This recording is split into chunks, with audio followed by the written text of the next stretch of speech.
Hello मेरे प्यारे बच्चों। तो कैसे हैं आप सभी लोग? आई होप आप सभी लोग मस्त होंगे और आपकी पढ़ाई भी अच्छी चल रही होगी। ठीक है, आपकी पढ़ाई वैसे भी अच्छी चलेगी क्योंकि आपके बोर्ड एग्जाम होने वाले हैं जो। ठीक है, तो आज हम देखेंगे जो फर्स्ट चैप्टर है क्लास 10th का। ठीक है, जो बच्चे यूपी बोर्ड एग्जाम देने वाले हैं उनके लिए, क्लास 10th के जो बच्चे हैं उनके लिए फर्स्ट चैप्टर, और फर्स्ट चैप्टर से जितने भी मोस्ट इंपॉर्टेंट आपके टॉपिक पूछे जाते हैं आज उन सभी टॉपिक को हम क्या करेंगे, क्लियर करेंगे। ठीक है, तो आप सेशन के अंत तक बने रहिएगा, कॉपी पेन साथ में बच्चा लेकर के बैठिएगा। ठीक है, तो फर्स्ट चैप्टर का नाम क्या है? फर्स्ट चैप्टर का आपका नाम है रासायनिक अभिक्रिया एवं समीकरण। ठीक है, रासायनिक अभिक्रिया एवं समीकरण। तो आज हम देखेंगे उसी समीकरण को, उसी अभिक्रिया को। ठीक है, तो सबसे पहले हम जानेंगे कि रासायनिक अभिक्रिया आखिर होता क्या है। जानना जरूरी है क्योंकि चैप्टर का नाम ही क्या है, रासायनिक अभिक्रिया एवं समीकरण। तो हम सबसे पहले क्या जानेंगे, रासायनिक समीकरण क्या है। तो देखिए, जो रासायनिक समीकरण होगा वो क्या होगा, रासायनिक समीकरण।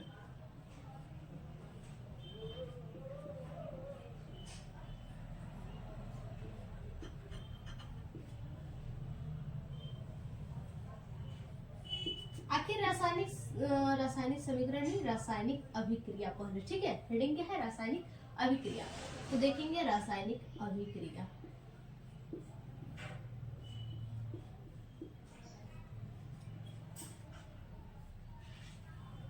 ठीक, रासायनिक अभिक्रिया क्या है? तो रासायनिक अभिक्रिया जो है आपसे पूछ सकता है। ठीक है, आपके एग्जाम में पूछ सकता है कि रासायनिक अभिक्रिया क्या है। तो आप लिखेंगे जिस अभिक्रिया में, ठीक है, जिस अभिक्रिया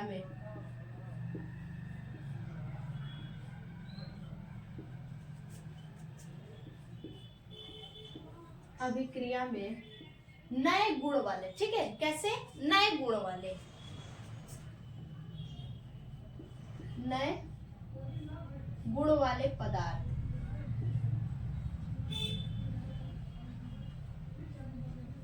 नए गुण वाले पदार्थ बनते हैं। ठीक है, नए गुण वाले पदार्थ बनते हैं,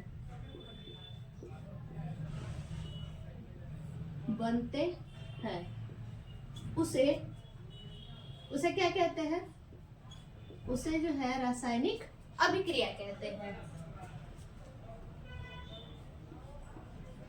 रासायनिक अभिक्रिया। ठीक है,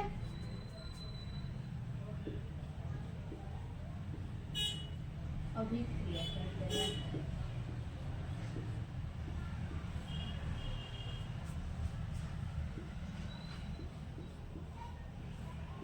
इतना तो आपको समझ में आ गया क्या चीज हमने कहा, रासायनिक अभिक्रिया किसे कहते हैं। जी हाँ, ये क्वेश्चन आपसे पूछ सकता है 1 या 2 नंबर में। ठीक है, तो रासायनिक अभिक्रिया जो है, जिस अभिक्रिया में नए गुण वाले पदार्थ बनते हैं। कैसे नए गुण वाले, जिनमें क्या हो, नए गुण हो, नए गुण वाले पदार्थ बनते हैं, उसे हम रासायनिक अभिक्रिया कहते हैं। जैसे में रासायनिक अभिक्रिया क्या हो सकता है, जैसे में आप लिख सकते हैं सी यानी carbon plus oxygen, O2, carbon plus oxygen. देखिए इसमें क्या बनेगा, नए गुण वाले पदार्थ बनेंगे। बार बार कहा जा रहा है यहाँ पे कि नए गुण वाले पदार्थ बनेंगे। C+O2, ये क्या बन गया, CO2, जिसे कार्बन डाइऑक्साइड कहते हैं। ये नया पदार्थ बन गया। CO2 क्या बना है, ये आपका नया पदार्थ बन गया। ठीक है, और भी कुछ हो सकते हैं, हाँ हो सकते हैं। क्या हो सकते हैं, तो और आपके हो जाएंगे Mg+O, Mg+O, ये क्या हो जाएगा, मैग्नीशियम ऑक्साइड। क्या होगा, मैग्नीशियम ऑक्साइड होगा। ठीक है, फिर से देखिए क्या है, रासायनिक अभिक्रिया। रासायनिक अभिक्रिया क्या है, तो जिस अभिक्रिया में नए गुण वाले पदार्थ बनते हैं, जिस अभिक्रिया में नए गुण वाले पदार्थ बनते हैं उसे रासायनिक अभिक्रिया कहते हैं। ठीक है, जिस अभिक्रिया में रासायनिक गुण वाले, जिस अभिक्रिया में नए गुण वाले पदार्थ बनते हैं, नए गुण वाले, यहाँ नया पदार्थ बना है, नए गुण वाले पदार्थ बने हैं, तो इसे क्या कहेंगे, रासायनिक अभिक्रिया कहेंगे। ठीक है, अब इसमें जो आता है सबसे पहला जो अभिक्रिया होता है, ठीक है, रासायनिक अभिक्रिया में पहला अभिक्रिया क्या होता है? तो पहला अभिक्रिया होता है जो वो संयोजन अभिक्रिया होता है। ठीक है, कौन सी अभिक्रिया होती है? संयोजन अभिक्रिया होती है। अब संयोजन अभिक्रिया क्या होता है उसको समझते हैं। संयोजन अभिक्रिया,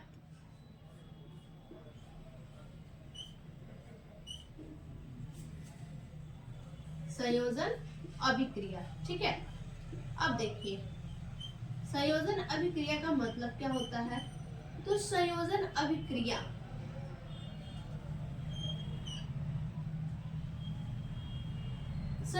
अभिक्रिया का मतलब है, ठीक है, संयोजन अभिक्रिया का मतलब है कि जिस अभिक्रिया में दो अभिकारक आपस में मिलकर, ठीक है, जिस अभिक्रिया में दो अभिकारक आपस में मिलकर क्या करते हैं? एक एकल उत्पाद बनाते हैं। ये तो आपको भी पता होगा कि ये इस साइड जो है ये क्या है? अभिकारक है, और ये क्या बना रहा है? उत्पाद बना रहा है। ठीक है, अभिकारक, दो अभिकारक मिलकर क्या करेंगे? एक उत्पाद का निर्माण करेंगे। तो संयोजन अभिक्रिया क्या है?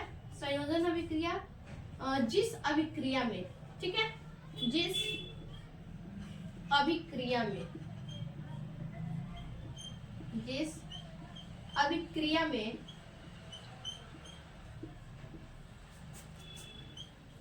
दो अभिकारक, ठीक है, दो अभिकारक, जिस अभिक्रिया में दो अभिकारक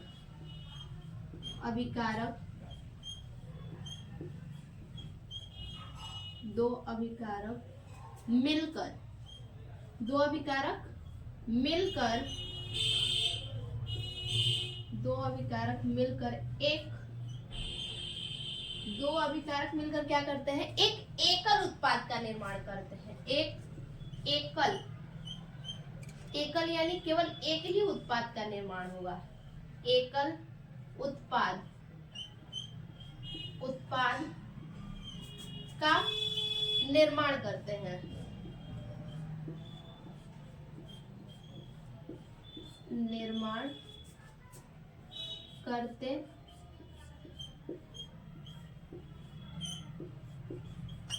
ठीक है। संयोजन अभिक्रिया क्या है? संयोजन अभिक्रिया जिस अभिक्रिया में दो अभिकारक मिलकर एक एकल उत्पाद का निर्माण करते हैं उसे क्या कहते हैं? संयोजन अभिक्रिया कहते हैं। जैसे में क्या हो सकता है? दो हम अभिकारक लेंगे, दो अभिकारक क्या क्या ले सकते हैं? एक तो मैग्नीशियम ले सकते हैं हम, हाँ ले सकते हैं, और क्या ले सकते हैं? ऑक्सीजन ले सकते हैं। ठीक है, यहाँ ऑक्सीजन ले सकते हैं तो क्या बनेगा? मैग्नीशियम ऑक्साइड बनेगा। ठीक है, और भी कुछ, हाँ देखिए यहाँ पे हम ले लेंगे H2, क्या लेंगे? H2 लेंगे, ठीक है, और यहाँ पे क्या लेंगे? ऑक्सीजन लेंगे। तो ये हमारा क्या बनेगा? ये हमारा H2O यानी जल बनेगा। ठीक है, ये हमारा क्या बनेगा? जल बनेगा। ठीक, तो इतना तो समझ में आ गया। रासायनिक अभिक्रिया क्या है? तो जिन अभिक्रिया में, ठीक है, जिस अभिक्रिया में नए गुण वाले पदार्थ का निर्माण होता है उसे रासायनिक अभिक्रिया कहते हैं। जिस अभिक्रिया में नए गुण वाले पदार्थ का निर्माण होता है रासायनिक अभिक्रिया कहते हैं। और संयोजन अभिक्रिया क्या है? जिस अभिक्रिया में दो अभिकारक, कितने? दो अभिकारक आपस में मिलके क्या करेंगे? देखिए, दो अभिकारक जो है आपस में मिल जाएंगे और मिल करके एक एकल उत्पाद का निर्माण करते हैं, उसे क्या कहते हैं? संयोजन अभिक्रिया कहते हैं। जैसे H2+O क्या बना दिया? H2 यानी जिसे जल का निर्माण हो गया। ठीक है, दो हाइड्रोजन के अणु और एक ऑक्सीजन का अणु, ये क्या बन गया? H2O बन गया, जल बन गया। ठीक है, तो ये हो गया रासायनिक अभिक्रिया और संयोजन अभिक्रिया। अब इसके बाद हम क्या देखेंगे? वियोजन अभिक्रिया देखेंगे। तो चलिए देखते हैं वियोजन अभिक्रिया।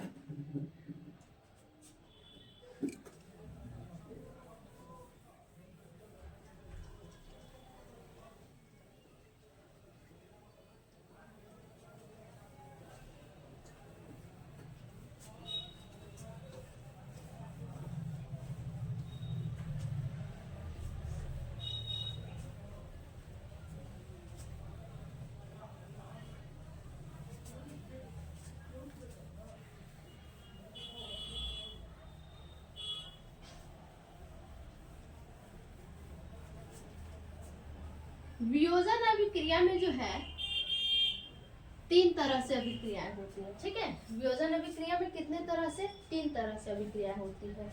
जैसे देखिए वियोजन अभिक्रिया, वियोजन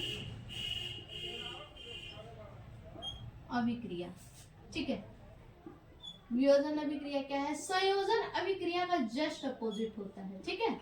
जो अभी हमने क्या देखा? संयोजन अभिक्रिया। संयोजन अभिक्रिया में क्या था? तो संयोजन अभिक्रिया में था 2 अभिकारक मिलकर आपस में एक एकल उत्पाद बनाते हैं, लेकिन वियोजन अभिक्रिया में वही होगा कि एक अभिकारक टूटकर, ठीक है, एक अभिकारक टूटकर 2 या 2 से अधिक उत्पाद का निर्माण करता है, ठीक है। जिस अभिक्रिया में जिस अभिक्रिया में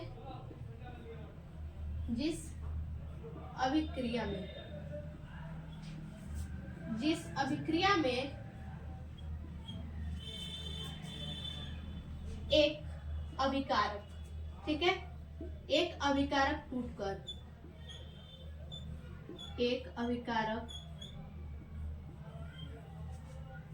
टूटकर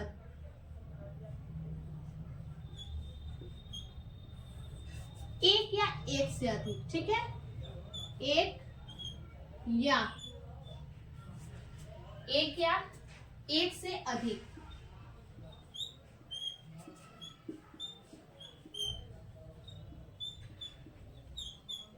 से अधिक उत्पाद का निर्माण करते हैं, ठीक है,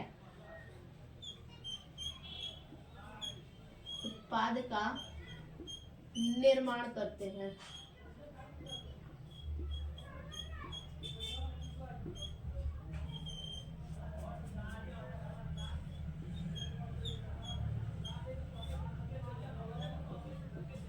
उसे वियोजन अभिक्रिया कहते हैं, ठीक है। क्या कहते हैं उसे? वियोजन अभिक्रिया कहते हैं। वियोजन अभिक्रिया, वियोजन अभिक्रिया हमने क्या बताया? 3 प्रकार से होते हैं, ठीक है।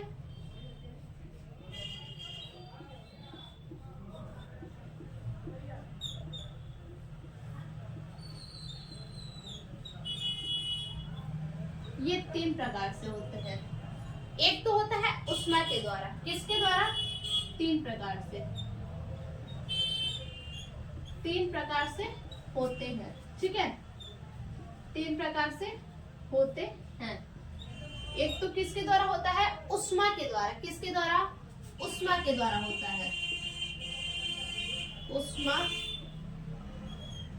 उष्मा के द्वारा होता है, ठीक है, जिसे क्या कहते हैं? उष्मीय वियोजन अभिक्रिया कहते हैं। उष्मीय वियोजन अभिक्रिया, उष्मीय वियोजन अभिक्रिया, उष्मीय वियोजन, ठीक है, उष्मीय वियोजन अभिक्रिया, या फिर इसे जो है उष्मीय अपघटनी वियोजन अभिक्रिया भी कहते हैं। उष्मीय अपघटनी वियोजन अभिक्रिया या फिर उष्मीय अभिक्रिया भी कहते हैं, ठीक। तो ये अभिक्रिया जो है उष्मा के द्वारा होता है। अब उष्मा के द्वारा कैसे होगा? तो उष्मा के द्वारा जो है इसमें उष्मा का अवशोषण होता है, ठीक है। क्या होता है? उष्मा का अवशोषण, उष्मा का अवशोषण, ठीक है। उष्मा के अवशोषण से होता है। अब इसका रिएक्शन क्या होगा? तो रिएक्शन जो होगा CaCO3, ठीक है, CaCO3, इसको अगर उष्मा दिया जाए, बोला है उष्मा के द्वारा होगा, ठीक है, उष्मा से होता है ये। तो यदि इसको उष्मा दिया जाए तो ये क्या होगा? कैल्शियम ऑक्साइड होगा और इधर क्या हो जाएगा? CO2 होगा। Ca ऑक्सीजन कितना है? 3 है, तो एक ऑक्सीजन यहाँ हो गया, 2 ऑक्सीजन बचा और एक कार्बन बचा, तो एक कार्बन और 2 ऑक्सीजन, CaCO2, ठीक है, कैल्शियम ऑक्साइड, और ये क्या हो गया? Carbon dioxide. दूसरा है जो विद्युत के द्वारा होता है, जिसे विद्युत वियोजन अभिक्रिया कहते हैं, ठीक है। विद्युत के द्वारा होता है तो विद्युत वियोजन अभिक्रिया कहते हैं,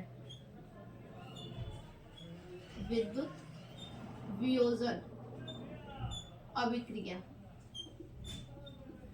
ठीक है, विद्युत वियोजन अभिक्रिया। वैसे इससे आपसे जो है इतना ज्यादा नहीं पूछेगा, आपसे जो है ये उनके तीनों रिएक्शन को अक्सर पूछेगा। ठीक है, तो इसका जो रिएक्शन होगा विद्युत अपघटनीय अभिक्रिया का रिएक्शन जो होगा वो होगा H2O।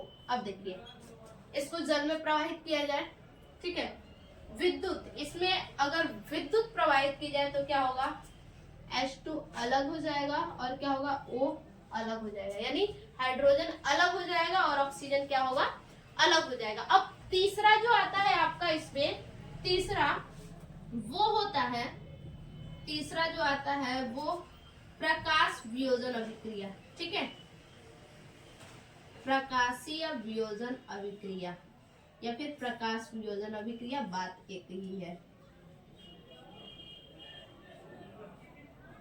वियोजन अभिक्रिया, ठीक। अब इसमें क्या है, तो प्रकाश वियोजन अभिक्रिया, इसमें क्या दिया जाता है, प्रकाश का अवशोषण होता है। ठीक है, इसमें भी क्या होता है, प्रकाश का जो है कि अवशोषण होता है। तो इसका जो रिएक्शन होगा, इसका रिएक्शन 2AgCl2। ठीक है, और यहाँ पे AgCl होगा, यहाँ पे क्या होगा, ये अलग अलग हो जाएगा, Ag प्लस Cl। ठीक है, Cl2।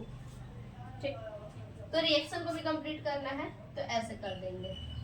ठीक, ये हो गया आपका रिएक्शन भी कंप्लीट और एग्जाम्पल भी हो गया। क्या है, प्रकाश वियोजन अभिक्रिया। इसमें क्या होता है, प्रकाश का अवशोषण होता है। प्रकाश वियोजन अभिक्रिया में प्रकाश का अवशोषण होता है। यहाँ पे AgCl2, यहाँ क्या हुआ है, इसका प्रकाश का अवशोषण हुआ है, तो ये Ag अलग हो गया और Cl यानी क्लोरीन अलग हो गया है। ये हो गया आपका वियोजन अभिक्रिया। अब इसके बाद क्या देखेंगे, तो इसके बाद हम देखेंगे विस्थापन अभिक्रिया। ठीक है, विस्थापन अभिक्रिया देखेंगे इसके बाद। इसको मिटा लेते हैं।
देखिए विस्थापन अभिक्रिया क्या है। ठीक है, विस्थापन अभिक्रिया,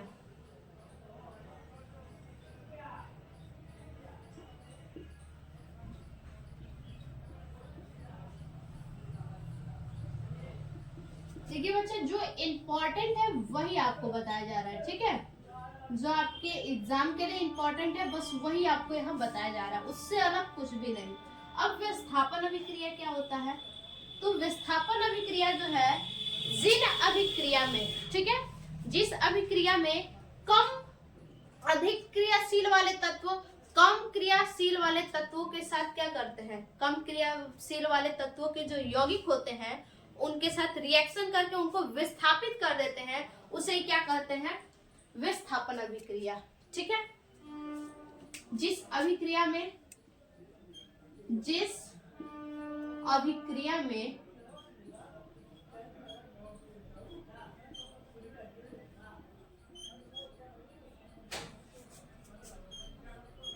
अधिक क्रियाशील वाले तत्व अधिक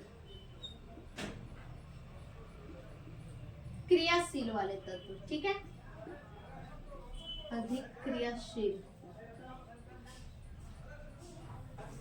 वाले तत्व कम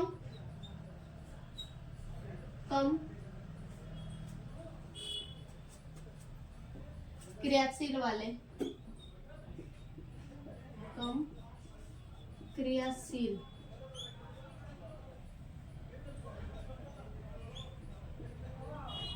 क्रियाशील वाले यौगिक, ठीक है, कम क्रियाशील वाले यौगिक,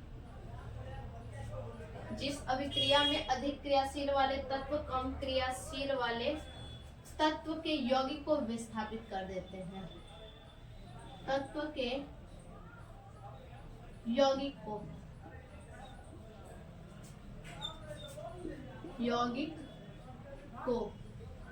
विस्थापित कर देते हैं, ठीक है, क्या करते हैं, विस्थापित कर देते हैं,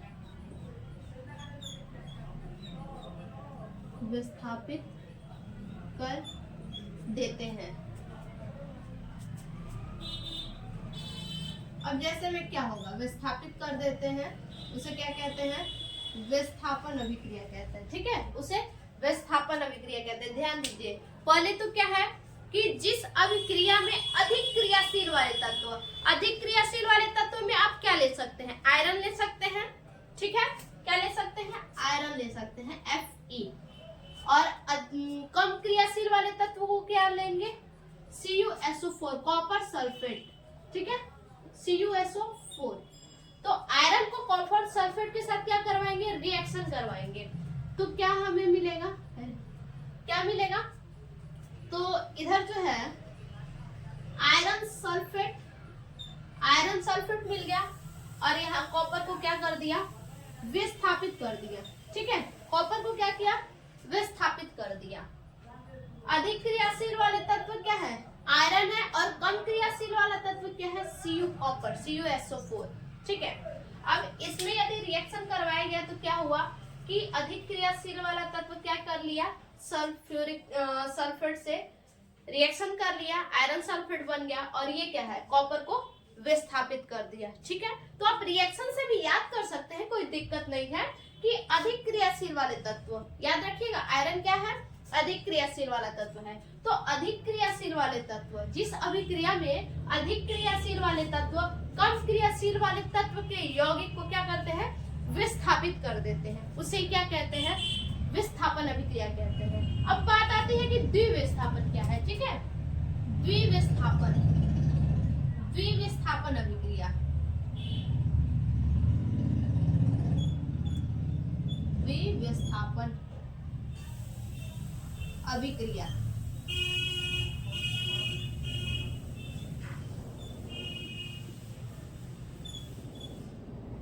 ठीक, द्विविस्थापन अभिक्रिया क्या है, तो देखिए, जिस अभिक्रिया में, याद रखिएगा, इसका अपोजिट थोड़ा हटके है, लेकिन बहुत इजी है, इससे भी इजी है। ये क्या है कि जिस अभिक्रिया में अधिक क्रियाशील वाले तत्व कम क्रियाशील वाले तत्व के यौगिक को विस्थापित कर देते हैं, उसे क्या कहते हैं, विस्थापन अभिक्रिया कहते हैं। लेकिन द्विविस्थापन क्या है कि जिस अभिक्रिया में आयनों का आदान प्रदान होता है, क्या होता है, आयनों का आदान प्रदान होता है, उसे ही हम क्या कहते हैं, द्विविस्थापन अभिक्रिया कहते हैं। लिखेंगे, जिस अभिक्रिया में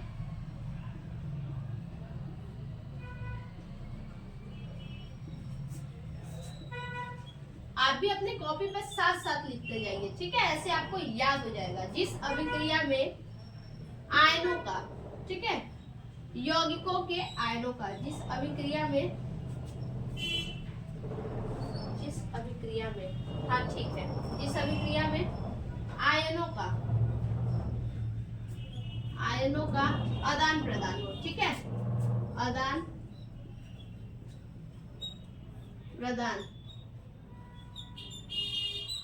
आदान प्रदान हो, उसे द्विविस्थापन अभिक्रिया कहते हैं, ठीक है, आदान प्रदान हो, उसे क्या कहते हैं, द्विविस्थापन अभिक्रिया कहते हैं। अब बताइए, इसमें रिएक्शन क्या हो सकते हैं, ये क्या है, द्विविस्थापन है। तो इसमें रिएक्शन क्या होगा बताइए। तो इसमें जो रिएक्शन होगा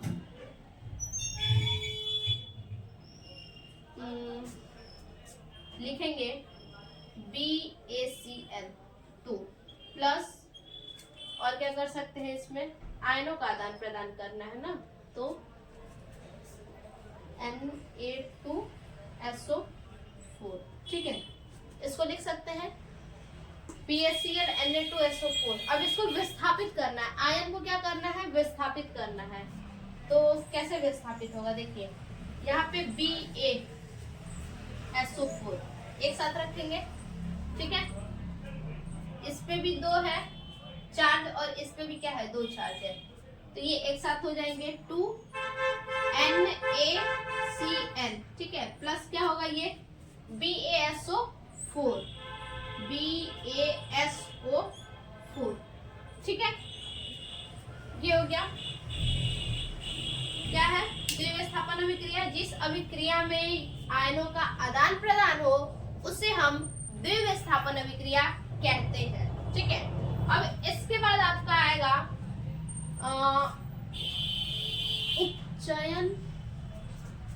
उपचयन अभिक्रिया, ठीक है। उपचयन अभिक्रिया क्या है उसको भी देख लेते हैं। उपचयन अभिक्रिया, उपचयन अभिक्रिया, अभिक्रिया, ठीक है। लिखेंगे जिस अभिक्रिया में, ठीक है, जिस अभिक्रिया में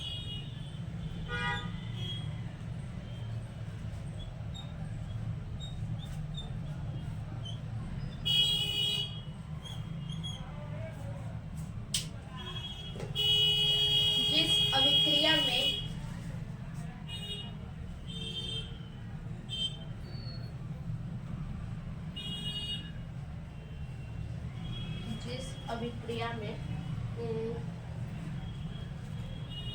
ऑक्सीजन का, ठीक है, जिस अभिक्रिया में ऑक्सीजन की वृद्धि हो, ठीक है, जिस अभिक्रिया में क्या हो, ऑक्सीजन की वृद्धि हो, जिस अभिक्रिया में ऑक्सीजन की क्या हो, वृद्धि हो, उसे उपचयन अभिक्रिया कहते हैं, ठीक है। क्या कहते हैं, उपचयन, उपचयन नहीं, यहाँ पे जो है अपचयन होगा, ठीक है, जिसमें ऑक्सीजन की कमी यहाँ पे होगा, ऑक्सीजन की क्या हो, कमी हो, ऑक्सीजन की कमी, उसे उपचयन अभिक्रिया कहते हैं, ठीक है। उपचयन, उसे उपचयन अभिक्रिया कहते हैं।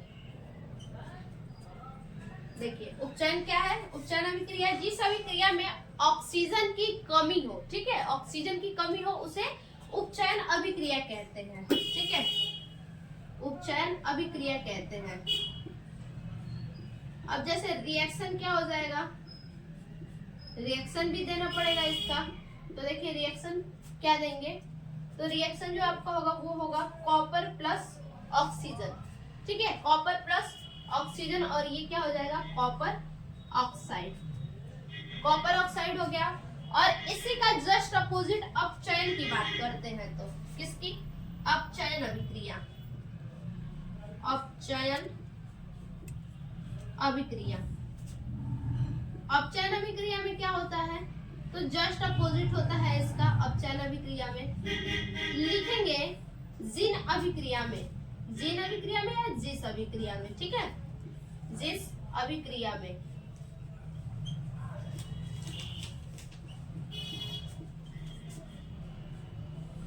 जिस अभिक्रिया में ऑक्सीजन की वृद्धि हो, ठीक है, क्या हो, ऑक्सीजन की वृद्धि,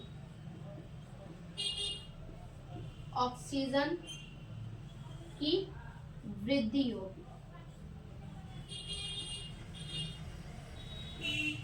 वृद्धि हो, उसे क्या कहेंगे, उसे अपचयन, ठीक है, उसे अपचयन अभिक्रिया कहेंगे। क्या कहेंगे उसे? अपचयन अभिक्रिया कहेंगे। देखिए यहाँ पे क्या हमने पढ़ा, यहाँ पे उपचयन अभिक्रिया में देखिए कि जिस अभिक्रिया में ऑक्सीजन की कमी हो उसे उपचयन अभिक्रिया कहते हैं। उपचयन यानी कमी हो रही है। और यहाँ क्या है, अपचयन अभिक्रिया में जिस अभिक्रिया में ऑक्सीजन की वृद्धि हो उसे क्या कहते हैं? अपचयन अभिक्रिया कहते हैं। तो वृद्धि कैसे होगी? तो देखिए वृद्धि कैसे होगी, इसके रिएक्शन कैसे देंगे आप? तो इसकी वृद्धि जो है होगी CuO प्लस H2। अब बताइए यहाँ पे CuO प्लस H2 है यहाँ पे, तो कैसे बनेगा ये? एक तो यहाँ पे आपका कॉपर अलग हो जाएगा और H2O एक साथ हो जाएगा। H2O क्या है? हमें जल प्राप्त हो रहा है। ठीक है, H2O क्या है? यहाँ पे हमें जल प्राप्त हो रहा है।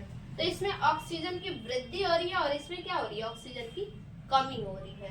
ठीक है, अब इन्हीं दोनों को मिला करके क्या बनते हैं? रेडॉक्स अभिक्रिया बनता है। ठीक है, क्या बनता है? रेडॉक्स अभिक्रिया बनता है।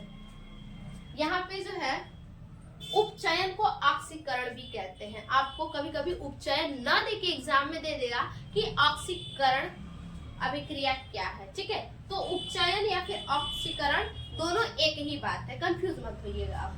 ठीक है, अब इसके बाद अगला रिएक्शन हम देखेंगे रेडॉक्स अभिक्रिया। ठीक है,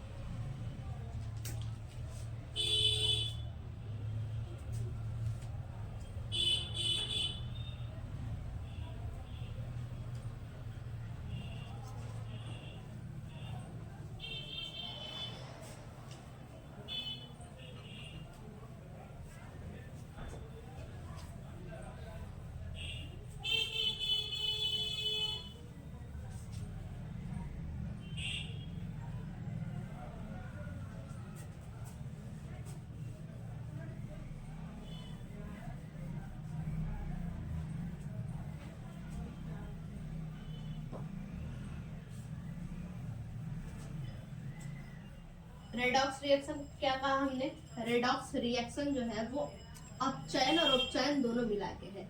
यानी आप कह सकते हैं कि रेडॉक्स अभिक्रिया में जो है अपचयन और उपचयन दोनों होता है। ठीक है, क्या है? रेडॉक्स अभिक्रिया, रेडॉक्स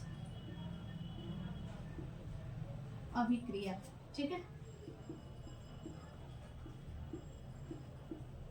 रेडॉक्स अभिक्रिया क्या है? जिस अभिक्रिया में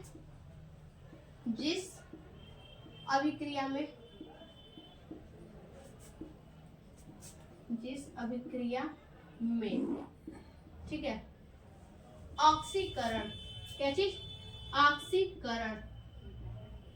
ऑक्सीकरण या उपचयन एक ही बात है। ठीक है, ऑक्सीकरण या उपचयन, ऑक्सीकरण तथा अपचयन दोनों अभिक्रियाएं हो। ठीक है, जिस अभिक्रिया में ऑक्सीकरण तथा अपचयन दोनों अभिक्रिया हो, दोनों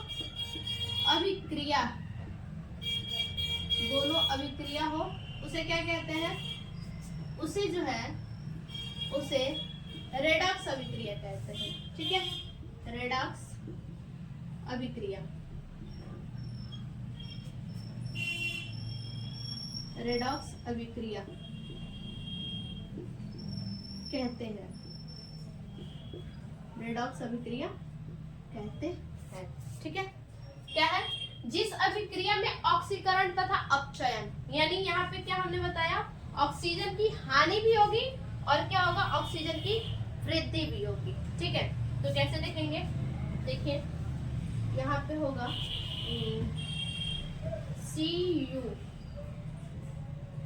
CuSO4 प्लस, इससे किसका रिएक्शन करवाएंगे? इससे जो है जिंक का रिएक्शन करवाएंगे। ठीक है, Zn। अब यहाँ पे क्या होगा?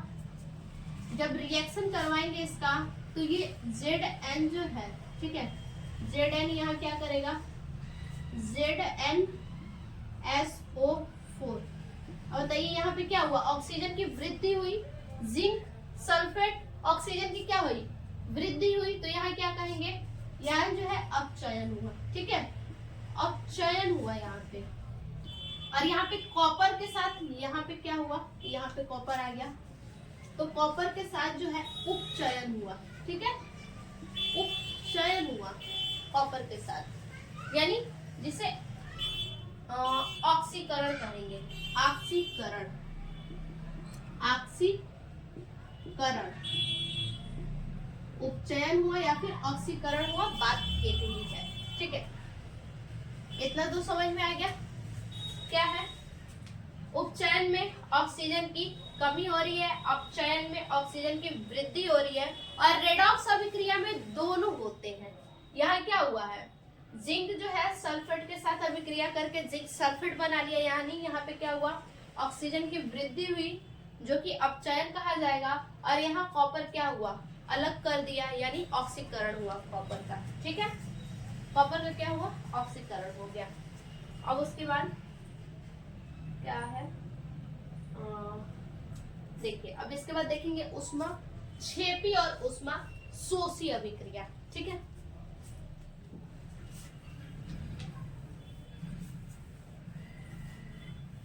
सारे जितने भी अभिक्रियाएं हैं सब छोटे छोटे हैं, रिएक्शन से भी आप जो है कि समझ सकते हैं, और इसके रिएक्शन जो है, समीकरण जो है वो सभी के सभी आपके लिए इजी है। ठीक है, कुछ भी हार्ड नहीं है, एक बार आप समझेंगे तो पूरा आपको समझ में आ जाएगा। तो अब देखेंगे उष्माक्षेपी, उष्माक्षेपी अभिक्रिया। देखिए उष्माक्षेपी अभिक्रिया, क्षेपी अभिक्रिया, उष्माक्षेपी अभिक्रिया क्या होता है, तो लिखेंगे जिस अभिक्रिया में, साथ साथ आप भी लिखते जाइए, जिस अभिक्रिया में, ठीक है, जिस अभिक्रिया में, जिस अभिक्रिया में उष्मा, उष्मा यानी ऊर्जा, ठीक है, उष्मा यानी ऊर्जा, ऊर्जा निर्मुक्त, ऊर्जा क्या हो, निर्मुक्त होती है,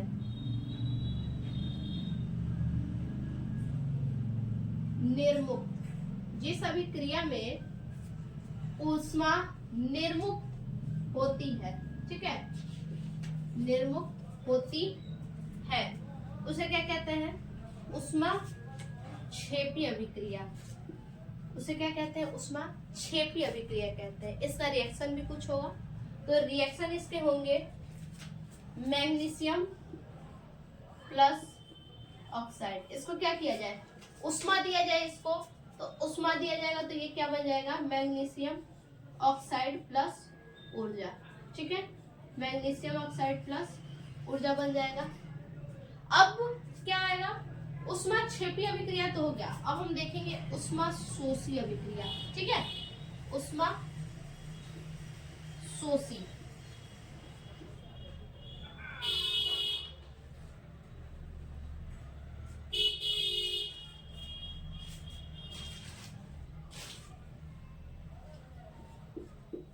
उष्मा शोषी अभिक्रिया,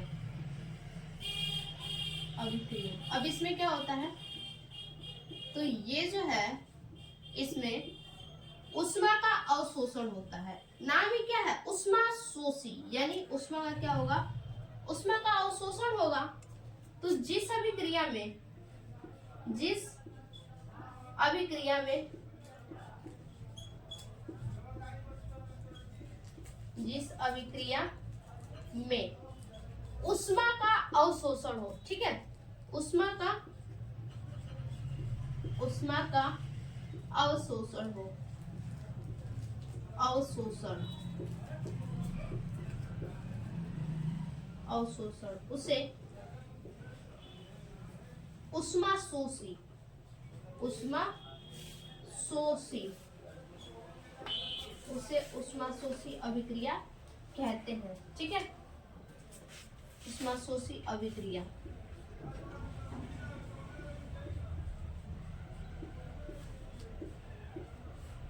कहते हैं।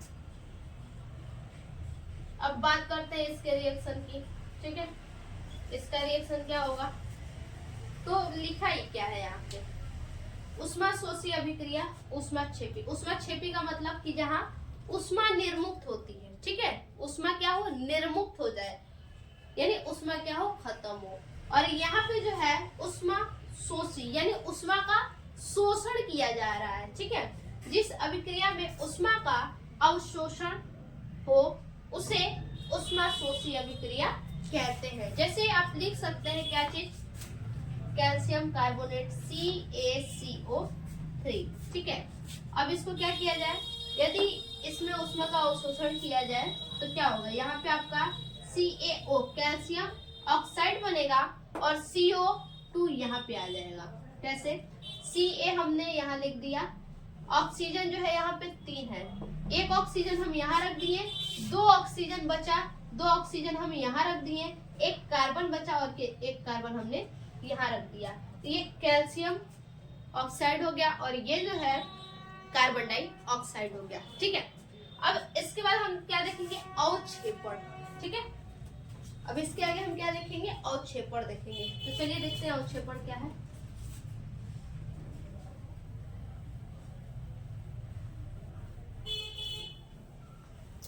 जितने भी आपको अभिक्रियाएं देख रही हैं सब एक एक लाइन का है। ठीक है, इससे इजी आपको कहीं भी नहीं मिलेगा।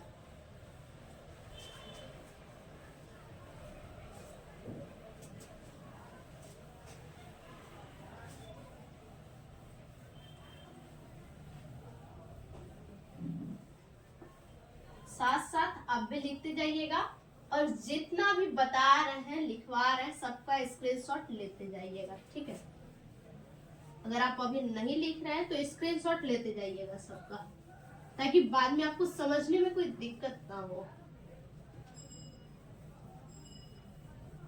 अब क्या देखेंगे आगे, उष्मा अवक्षेपण। ठीक है, अवक्षेपण क्या है, अवक्षेपण, अवक्षेपण देखिए, अवक्षेपण में क्या होता है,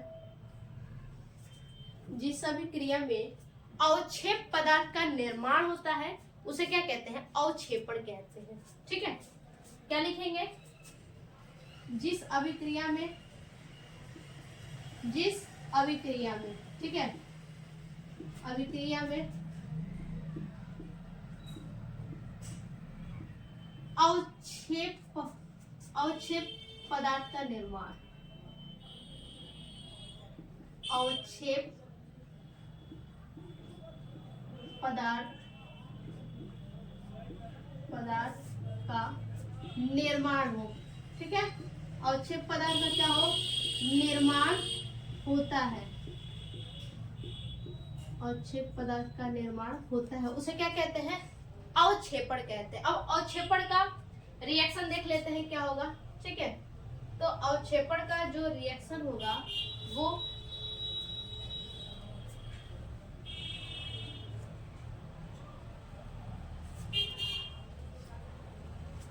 देखिए Na2SO4। ठीक है, अब इसका रिएक्शन किससे करवाएंगे, तो इसका रिएक्शन जो है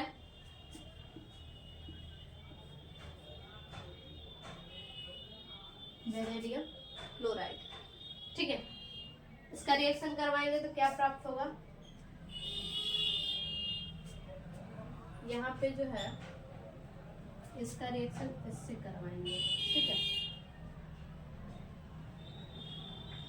क्लोरीन से, सोडियम का रिएक्शन क्लोरीन से, और यहाँ पे प्राप्त होगा BaSO4+2 NaCl। ठीक है, सोडियम क्लोराइड। अब ये जो आपको प्राप्त हो रहा है ना, ये क्या है, ये है अवक्षेप पदार्थ, अवक्षेप पदार्थ।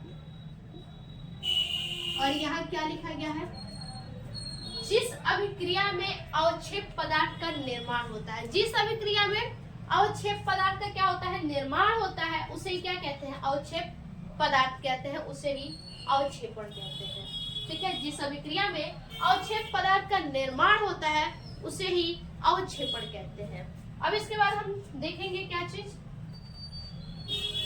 इसके बाद अगला जो अभिक्रिया है वो होगा उदासीनीकरण अभिक्रिया। ठीक है, उदासीनीकरण अभिक्रिया।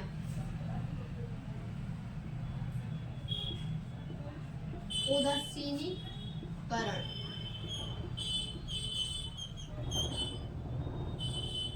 अभिक्रिया। ठीक है, अभिक्रिया। अब इसमें क्या होता है, अब इस अभिक्रिया में क्या होता है, तो देखिए क्या होता है, इसमें जो है लिखेंगे जिस अभिक्रिया में, जिस अभिक्रिया में, ठीक है, जिस अभिक्रिया में अम्ल और क्षार, ठीक है, अम्ल व क्षार,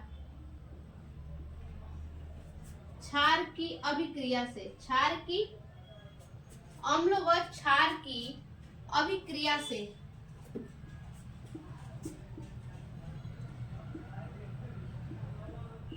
अम्ल व क्षार की अभिक्रिया से क्या प्राप्त होता है, जल तथा लवण प्राप्त होता है। जल तथा लवण, जल तथा लवण बनता है। ठीक है, जल तथा लवण बनता है, उसे क्या कहते हैं, उसे जो है उदासीनीकरण अभिक्रिया कहते हैं। ठीक है, जिस अभिक्रिया में अम्ल व क्षार की अभिक्रिया से, जिस अभिक्रिया में अम्ल व क्षार की अभिक्रिया से जल तथा लवण बनता है उसे क्या कहते हैं, उदासीनीकरण अभिक्रिया कहते हैं। उस प्रक्रिया को जो है उदासीनीकरण अभिक्रिया कहते हैं। जैसे क्या लेंगे, अम्ल, अम्ल और क्षार, इसको रिएक्शन करवाएंगे तो क्या प्राप्त होगा, लवण, लवण और क्या प्राप्त होगा, जल प्राप्त होगा। ठीक है, अम्ल और जल और लवण प्राप्त होगा। ठीक, तो ये क्या हो गया, उदासीनीकरण अभिक्रिया हो गया। अब इसके बाद हम क्या देखेंगे, ये तो जितनी अभिक्रियाएं आपकी थी वो सारी अभिक्रियाएं पूरी हो गई। अब इसके बाद हम क्या देखेंगे, संक्षारण। ठीक है, संक्षारण क्या है ये आपसे पूछता है, संक्षारण क्या है, तो चलिए देखते हैं संक्षारण। अभी इसको मिटा देते हैं। ठीक है, इसका आप स्क्रीनशॉट लेते जाइएगा।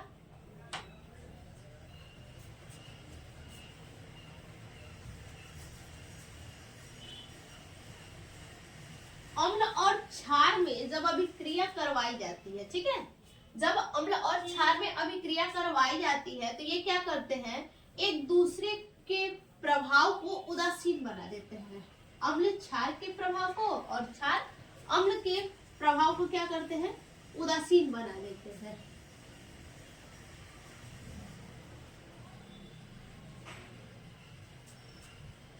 संक्षारण। ठीक है, आखिरी टॉपिक है आपका, चल रहा है। एक तो संक्षारण है और दूसरा हम क्या देखेंगे, विकृगद्धिता। ठीक है, तो सबसे पहले संक्षारण। संक्षारण क्या है, संक्षारण तो लिखेंगे संक्षारण क्या है, जैसे कि लोहा होता है, आप लोग देखे होंगे, तो लोहे में जब नमी लगती है, ऑक्सीजन के संपर्क में आता है तो उनमें क्या होते हैं, जंग लगना शुरू हो जाता है। जब लोहा जो है पानी के संपर्क में, नमी के संपर्क में, नमी आर्द्रता के संपर्क में आएगा या फिर वायु के संपर्क में आता है तो उनमें क्या होते हैं, जंग लगने शुरू हो जाते हैं।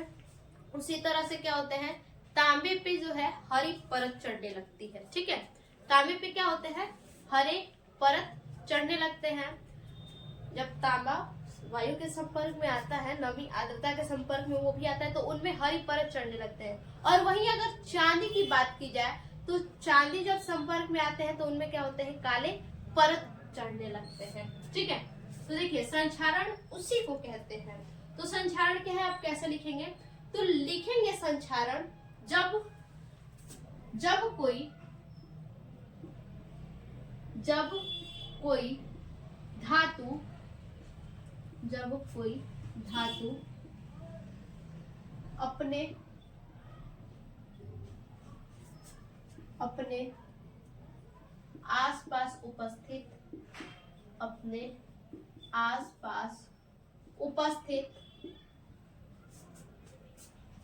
अपने आसपास उपस्थित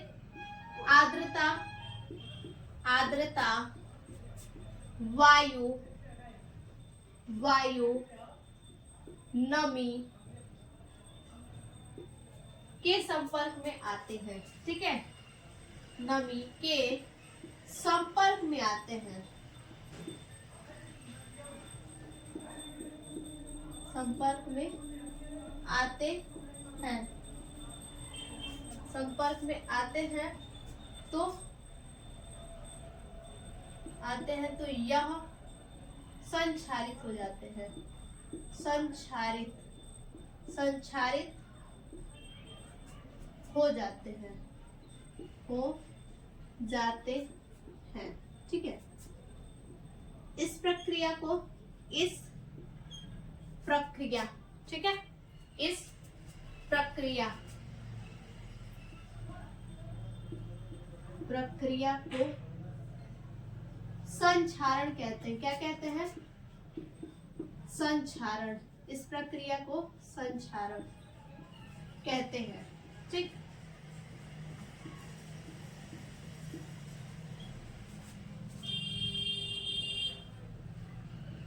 संक्षारण क्या है, तो जब कोई धातु जो है, ठीक है, जब कोई भी धातु हो, चांदी हो और तांबा हो या फिर लोहा हो, कोई भी धातु अगर वायु आर्द्रता नमी के संपर्क में आते हैं तो उनमें क्या होते हैं, परत जम जाते हैं।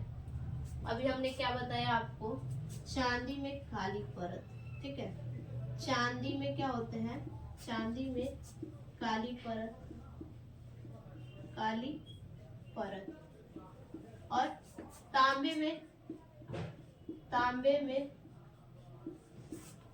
हरी परत।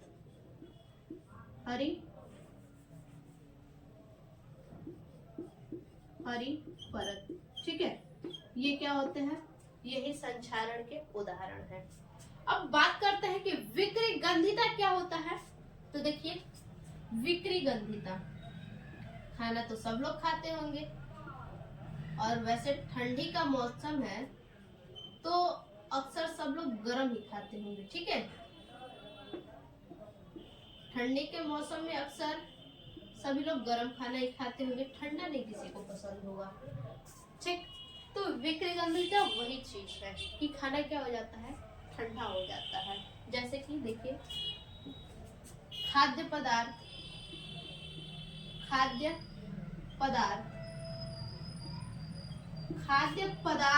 को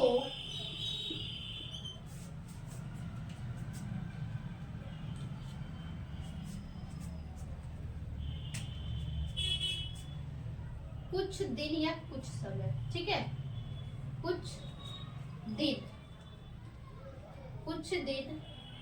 खुला छोड़ देने पर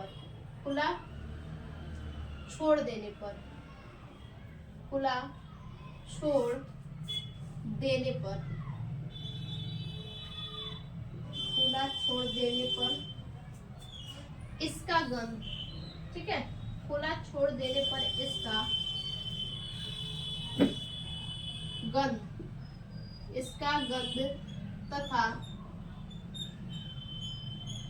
गंध तथा स्वाद, ठीक है, इसका गंध तथा स्वाद क्या होता है, बदल जाता है। ठीक है, गंध तथा स्वाद बदल जाता है।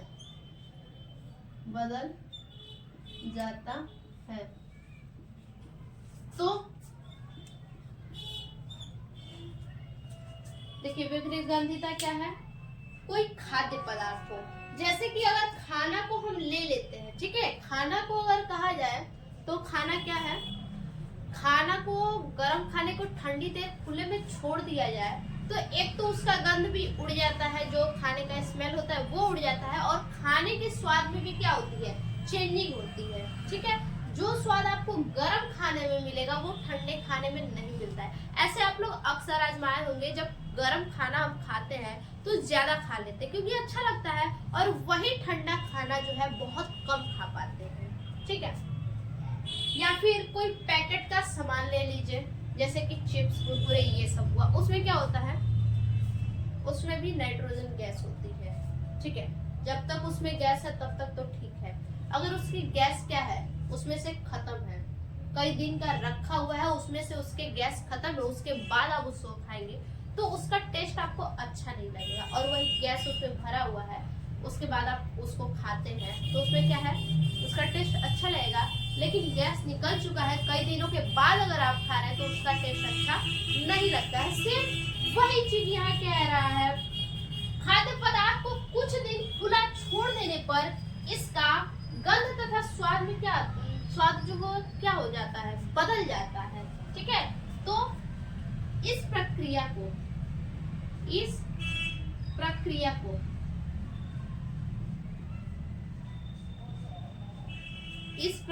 को क्या कहते हैं, विकृगंधिता। ठीक है, इस प्रक्रिया को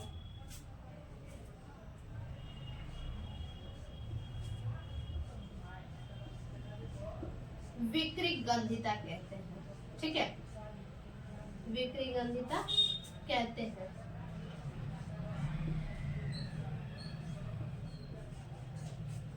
जैसे क्या आप कह सकते हैं, खुला में रखा हुआ भोजन। ठीक है, खुला में रखा हुआ भोजन,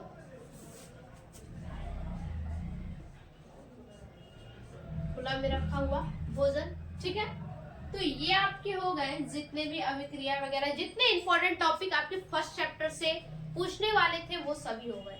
अब हम क्या देखेंगे, रासायनिक समीकरण को देखेंगे, जो जो इंपॉर्टेंट समीकरण आपके रिएक्शन है। ठीक है, तो इतना तो देख लिए। अब जो समीकरण है वो देखेंगे आगे जो है अनामिका मैम के साथ। अभी आप इसका स्क्रीनशॉट लीजिए, अनामिका मैम के साथ आप देखिएगा समीकरण जो इंपॉर्टेंट है। ठीक है,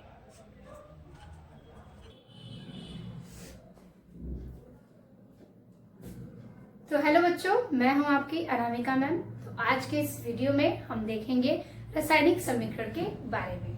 ठीक है, तो सबसे पहले रासायनिक समीकरण जो कि है आपके थ्योरी के हिसाब से जो आपका टॉपिक है क्लास 10th का, उसके लिए जो समीकरण है वो बहुत ही इम्पोर्टेंट होने वाला है और उसको समझना बहुत ही आसान है। तो आज का क्लास बहुत ही इंटरेस्टिंग होगा और आज की इस वीडियो में हम बहुत ही क्लियर से समझेंगे कि रासायनिक समीकरण को कैसे संतुलित करें और ये समीकरण कैसे पूरा होगा। ठीक है, तो चलिए क्लास को शुरू करते हैं। तो रासायनिक समीकरण में हम सबसे पहले लेंगे, क्या समझेंगे कि अभिकारक और उत्पाद। ठीक है, तो अभिकारक क्या है, उत्पाद क्या है। तो जैसे कि मैं आपको दो एग्जाम्पल दूं, आप ले सकते हैं एक N2 और प्लस में आप ले लें H2। ठीक है, इज इक्वल टू क्या बनेगा, N बनेगा यहाँ पर, तो NH3। तो हमने क्या लिया, हमने दो पदार्थ लिए यानी कि दो तत्व लिए, एक नाइट्रोजन और एक हाइड्रोजन। तो नाइट्रोजन और हाइड्रोजन हमने दो चीजें ली यानी कि तत्व लिए। तो ये तत्व जो है वो है आपका अभिकारक। क्या है, ये जो तत्व है आपका वो है अभिकारक।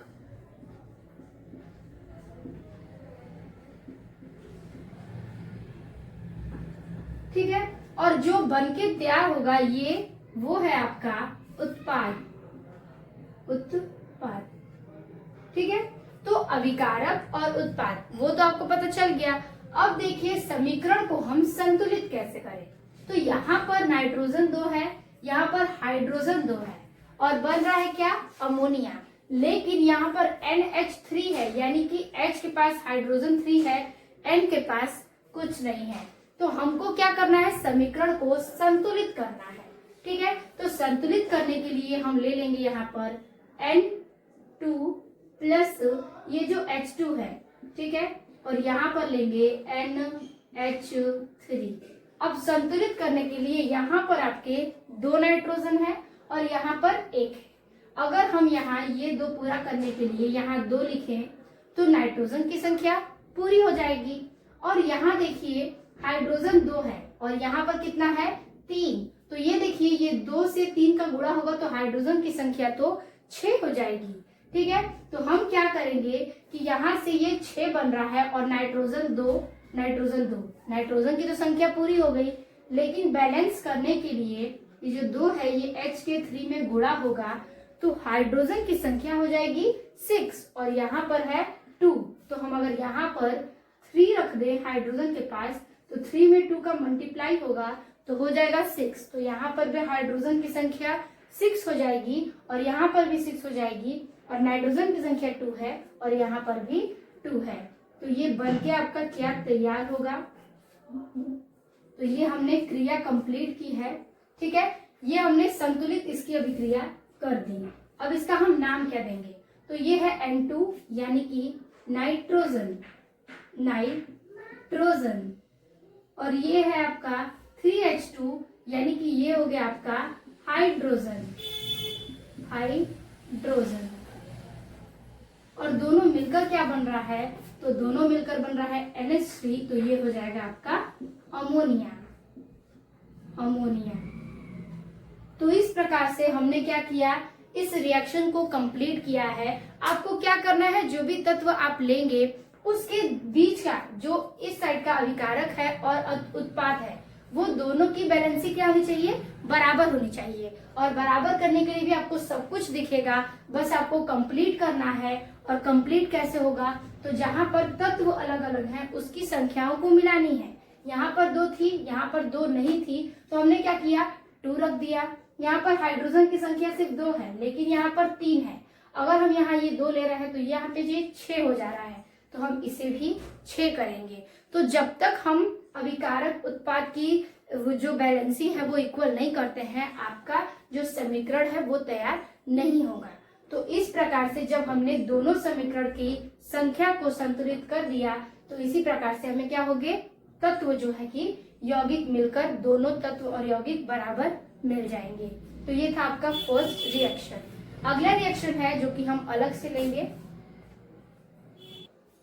तो ये था आपका नंबर 1 का रिएक्शन, यानी कि हमने यहाँ से एक रिएक्शन समझा। दूसरे रिएक्शन पर चलते हैं। दूसरे में भी हम क्या लेंगे, 2 तत्व लेंगे, ठीक है, और उससे बनाएंगे क्या यौगिक और उसे संतुलित करेंगे। तो देखिए हम 2 तत्वों में से ले सकते हैं क्या, तो लेंगे CO2 किसका फॉर्मूला है, तो कार्बन डाइऑक्साइड का, प्लस ले लेते हैं H2O, ठीक है। लेकिन यहाँ पर इक्वल आपका दे सकता है reaction C6H12O6 plus O2 plus H2O। तो ये आपका क्या करेगा, रिएक्शन दे देगा।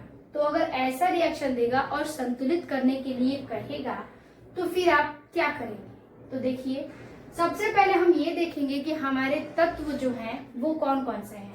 तो यहाँ पर देखिए आपको कार्बन मिल रहा है, ऑक्सीजन मिल रहा है, हाइड्रोजन है, यहाँ पे भी कार्बन, हाइड्रोजन, ऑक्सीजन, 3 उधर भी है, 3 इधर भी है।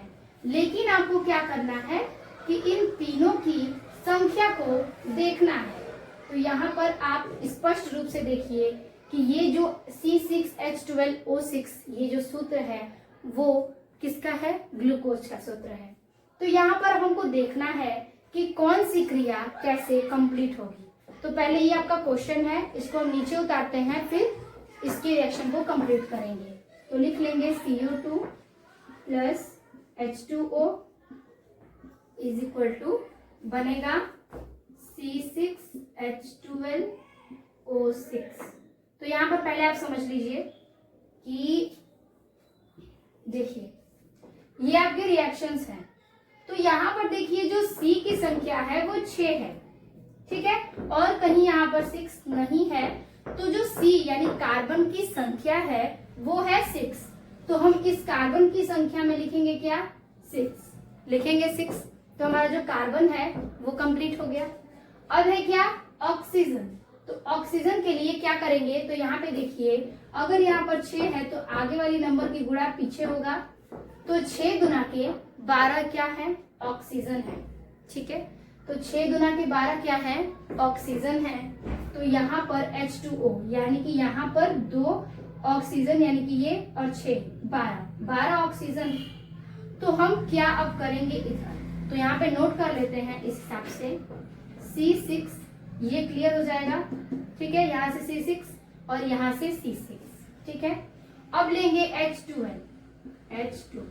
जब यहाँ पर H की संख्या 12 है तो यहाँ पर भी 12 होगी। ठीक है, यानी हाइड्रोजन की संख्या यहाँ पर भी 12 रखेंगे और यहाँ पर भी 12 रखेंगे। बचा O6, तो लिखेंगे O6। ठीक है, अब देखिए प्लस ऑक्सीजन यहाँ पर कितने हैं, 12, तो O2 यहाँ पर एक 6 लेंगे, तो 6 दूनी के 12, तो O2 की संख्या पूरी हो गई, 6 दूनी 12 और यहाँ पर भी 6 दूनी 12, तो यहाँ से ये 12 और ये ऑक्सीजन का 12 बराबर हो गया। यहाँ पर ये हाइड्रोजन 12, हाइड्रोजन का ये 12 क्लियर हो गया, और ये कार्बन C6, तो यहाँ पर 6C क्लियर है। अब बचा क्या, H2O, बच रहा है यहाँ पर H2O। तो याद रखिए कि यहाँ पर 12 और हाइड्रोजन 2 है, तो यहाँ पर ये हो रहा है कितने, 12 गुना 24 हाइड्रोजन, और इसमें सिर्फ कितने हैं, 12। तो 12 में अगर 24 है, यहाँ पे कुल मिला के 12 गुना 24 हाइड्रोजन की संख्या है, तो यहाँ पर भी हमको 24 चाहिए होगा। तो जब हमने हाइड्रोजन की संख्या 12 ली है तो 12 और चाहिए, तो यहाँ पर 2 है, अगर हम 6 रख दे तो 6 दूनी 12 यहाँ पर भी हो जाएंगे। तो ये संख्या 12 हाइड्रोजन की और ये संख्या 12, दोनों मिला के कितने हाइड्रोजन की संख्या हो गई इस पक्ष में, तो हो गई आपके हाइड्रोजन की संख्या 24। ठीक है, और यहाँ पर भी 12 दूनी के 24, यहाँ पर भी संख्या कितनी हो गई, 12। तो अब देखिए हम समीकरण को मिलाते हैं, किस प्रकार से हमारा रिएक्शन बराबर होता है। देखिएगा, देखिए यहाँ पर 6 CO2 है, तो यहाँ पर कार्बन कितने हैं, 6, तो देखिए यहाँ पर भी C6 है, यानी यहाँ पे भी कार्बन की संख्या 6। यहाँ पर O2 है, तो ये 2 इससे गुणा करेगा तो 12, यानी कि ऑक्सीजन की संख्या 12 होनी चाहिए। और यहाँ पर देखिए क्या है, ऑक्सीजन की संख्या यहाँ पर भी 12 है। अब देखिए हाइड्रोजन की संख्या 12 गुना कितना है, 24 है, तो यहाँ पर भी लेंगे क्या, 24। तो देखिए हाइड्रोजन 12 यहाँ है, हाइड्रोजन 6 गुना के 12 यहाँ है, तो ये हो गया कितना, 24। ऑक्सीजन की संख्या देखिए यहाँ पर कितनी है कि 6 और ये दूनी 12, तो यहाँ पे देखिए ये आपका हो जाएगा 6 दूनी 12 ऑक्सीजन की संख्या। तो ये H2O जो है, तो यहाँ से आपका हाइड्रोजन 24 जो था ये 12 हो गया और ये 12 हो गया।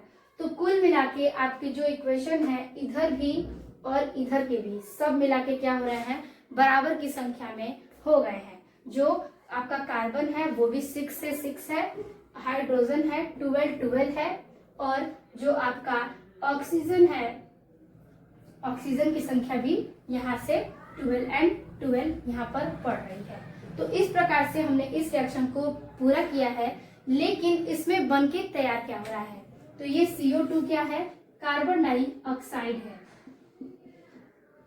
Carbon dioxide.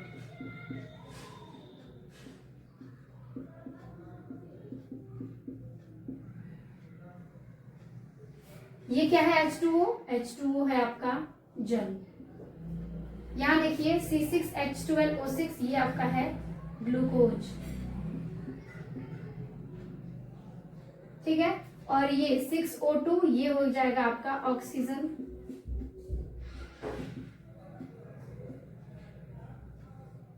और यहां से 6H2O यानी कि जल। तो इस प्रकार से ये आपका रिएक्शन जो की है कंप्लीट होता है। अब हम चलेंगे तीसरे नंबर के रिएक्शन पर, 3 नंबर रिएक्शन लेंगे। तो हमने 2 रिएक्शन को समझ लिया, तीसरा नंबर क्या लेंगे, ठीक है। तो लेंगे हम 2s प्लस O2, ठीक है, इक्वल इसका क्वेश्चन दिया था Cu2s प्लस O2 और बन रहा था Cu2O प्लस SO2। अब इसको भी क्या करेंगे, हम इस रिएक्शन को भी कंप्लीट करेंगे, ठीक है।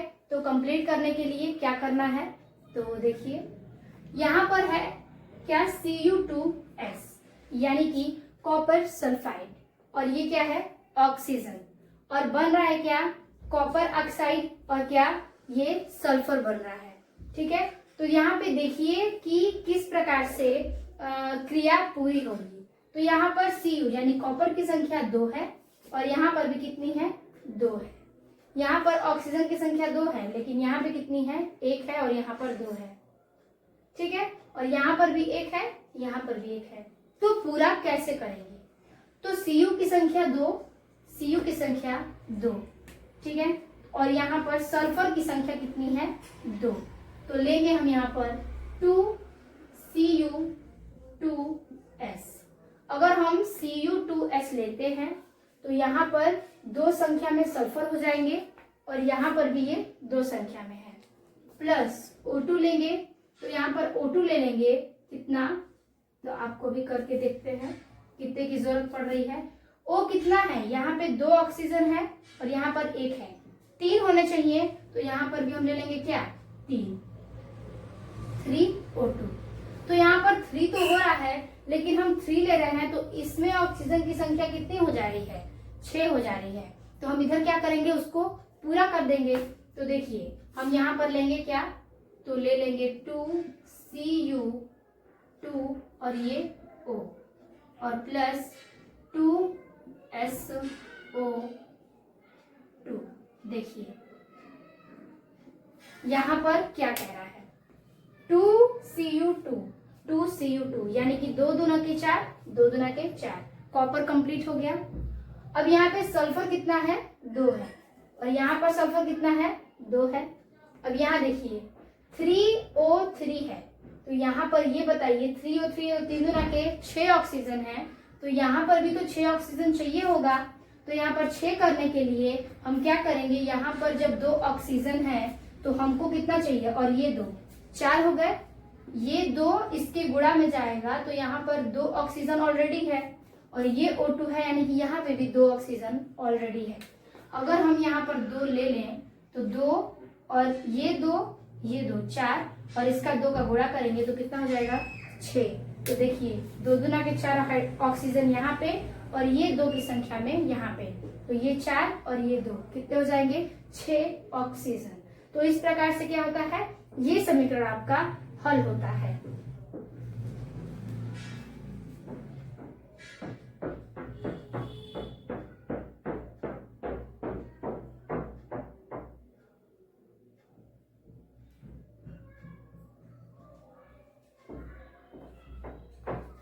तो इस प्रकार से ये पूरा होता है। इसका नामकरण लिख लीजिएगा, ये आपका Cu2s हो जाएगा कॉपर सल्फाइड, कॉपर सल्फाइड, ठीक है, और O2 हो जाएगा आपका क्या ऑक्सीजन।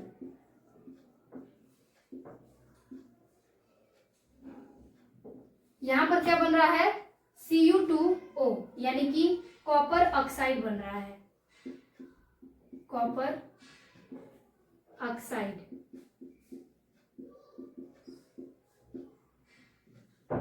और ये क्या बन रहा है, ये सल्फर डाइऑक्साइड, सल्फर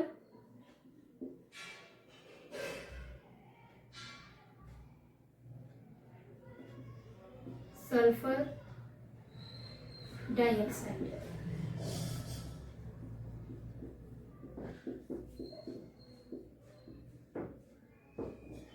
ठीक है, तो इस प्रकार से हमने 3 रिएक्शंस को यहाँ पे कंप्लीट किया। अब आगे हम देखेंगे इसके और रिएक्शंस को। तो ये आपके संतुलित हो गए हैं, अब इसका स्क्रीनशॉट ले लीजिए, फिर आगे के समीकरण को देखते हैं।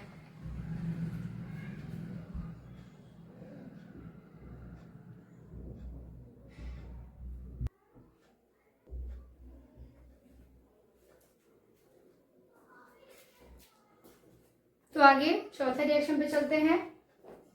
चौथा रिएक्शन कह रहा है कि, तो देखिए एक हम समीकरण लेंगे, तो ले लेते हैं MnO2 प्लस HCl, ठीक है, MnO2 plus HCl is equal to MnCl2 और प्लस बच जाएगा आपका H2O प्लस Cl। अब इसको क्या करना है, हमको संतुलित करना है, ठीक है। तो देखिए ये समीकरण जो कि है आपका लिया है मैग्नीशियम ऑक्साइड, ठीक है, यानी कि मैग्नीज ऑक्साइड और हाइड्रोजन क्लोराइड, और यहाँ पर मैग्नीज क्लोराइड, जल और क्लोरीन। अब इसको संतुलित करना है। तो देखिए यहाँ पे जो मैग्नीज है उसकी संख्या कितनी है, 2, और यहाँ पर भी कितनी है, 2, लेकिन यहाँ पर क्लोरीन की संख्या 2 है, यहाँ पर 1 है। हाइड्रोजन की संख्या यहाँ 2 है और यहाँ पर कितनी है, 1 है। तो जाहिर सी बात है कि अगर हम 2 लेंगे तो यहाँ पर ये 2 4 हो जाएंगे, अगर हम 4 लेंगे तो यहाँ पर भी 2 लेना पड़ेगा। तो लेंगे कैसे, इक्वल करेंगे, तो सबसे पहले लिख लेंगे MnO2, ठीक है, MnO2 प्लस HCl। तो हम क्या लें कि हाइड्रोजन की जो संख्या है वो क्या हो जाए, 2 तो ऑलरेडी है, लेकिन यहाँ पर क्लोरीन और ऑक्सीजन को भी देख के चलना है। तो अगर हम यहाँ पर 4 ले लेते हैं, ठीक है, 4 ले लेते हैं, अगर 4 लेंगे तो यहाँ पे हाइड्रोजन की संख्या कितनी हो जाएगी, 4, और क्लोरीन की भी 4 हो जाएगी। तो चलिए इक्वल में क्या बनता है देखते हैं। तो देखिए MnCl2, तो MnCl2 लिखेंगे MnCl2, ठीक है, MnCl2, यहाँ पर भी Mn2, यहाँ पर भी Mn2 है, ठीक है। अब देखिए यहाँ पर जो Mn इक्वल हो रहा है, लेकिन यहाँ पर Cl2 है, यहाँ पर क्या है, 4 की संख्या में जा रही है। तो हम क्या करेंगे, प्लस लेंगे, और H2O, यहाँ पर हाइड्रोजन कितना है, 2, अगर यहाँ पर 2 और ले लिया जाए तो ये 2 दुना के 4 हो जाएगा। तो हाइड्रोजन पूरा हो जाएगा 4H से और 4H से, क्योंकि 2H2 यानी कि 2 2 जा 4, तो 4H हो जाएगा, बचा क्या, ऑक्सीजन। ये भी क्लियर है। प्लस क्लोरीन है, तो क्लोरीन की संख्या क्या करनी है, संतुलित करनी है। यहाँ पर 4 क्लोरीन है और यहाँ पर क्लोरीन की संख्या कितनी है, 2 है। तो ये बताइए यहाँ पर 4 और यहाँ पर 2, तो यहाँ पर Cl2 लिखेंगे, और यहाँ पर देखिए ये भी Cl2 है, तो ये Cl2 और ये Cl2 मिलकर क्या हो जाएंगे, 4Cl, और 4Cl यहाँ पर भी है और यहाँ पर भी हो गया। Mn1 है, Mn1 हो गया, 4H है तो 4H यहाँ से हो गया, और यहाँ पर H2 है, तो देखिए सॉरी O2 है, तो ये 2 O से मल्टीप्लाई करेगा, तो यहाँ पर भी ऑक्सीजन की संख्या कितनी है, 2 है। तो इसी प्रकार से आपका ये भी जो क्रिया है वो संतुलित हो चुका है। अब हम इसका नाम लिखेंगे। तो फर्स्ट वाले MnO2 का नाम है आपका मैग्नीज ऑक्साइड, ठीक है, मैग्नीशियम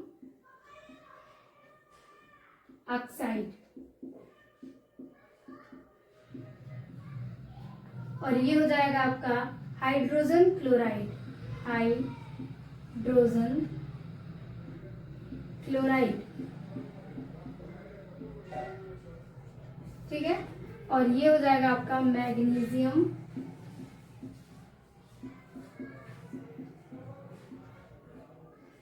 क्लोराइड,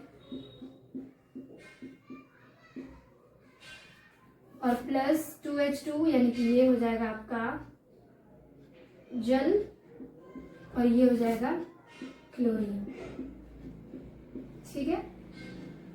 तो यहां तक ये क्या हो गया, क्लियर हो गया। अगला है 5 नंबर। 5 नंबर पे चलते हैं, दूसरा रिएक्शन। तो रिएक्शन पूरा रूप से आपको यही करना है कि दोनों की कॉन्सिस्टेंसी क्या होनी चाहिए, इक्वल होनी चाहिए। तो ये हो गया आपका। अब चलेंगे हम अगले क्वेश्चन पे। तो लेंगे CH4 यानी कि मेथेन, प्लस क्या लेंगे, ऑक्सीजन यानी कि O2। क्वेश्चन में दिया था CO2 प्लस H2O, ये आपका क्वेश्चन है। अब इसको हम कंप्लीट करेंगे। तो यहाँ पर देखिए CH4 है, यानी कि C की संख्या कितनी होनी चाहिए 4, और यहाँ पर H की संख्या कितनी है 2 है, और यहाँ पर कितनी है 4।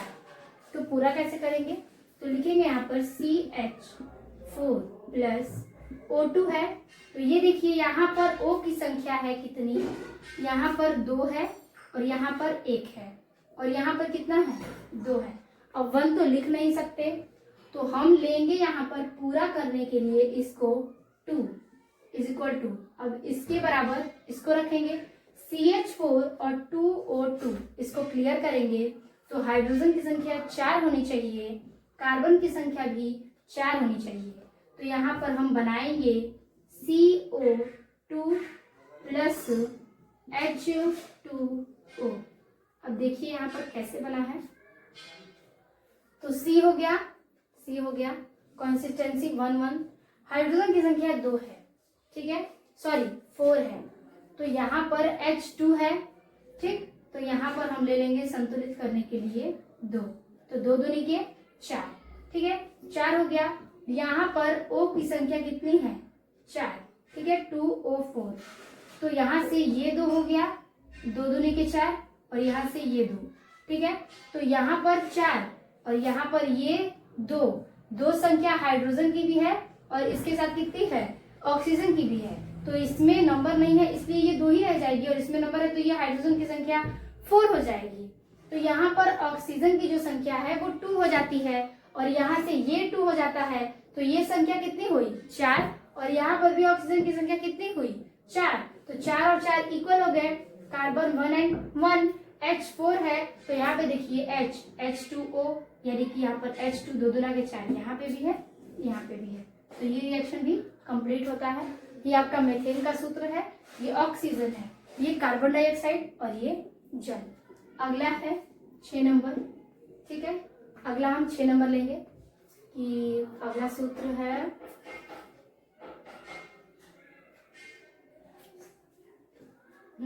अगला लेंगे MnO2, ठीक है, और प्लस HCl, और क्वेश्चन में दिया है MnCl2 plus Cl2 plus H2O, ठीक है।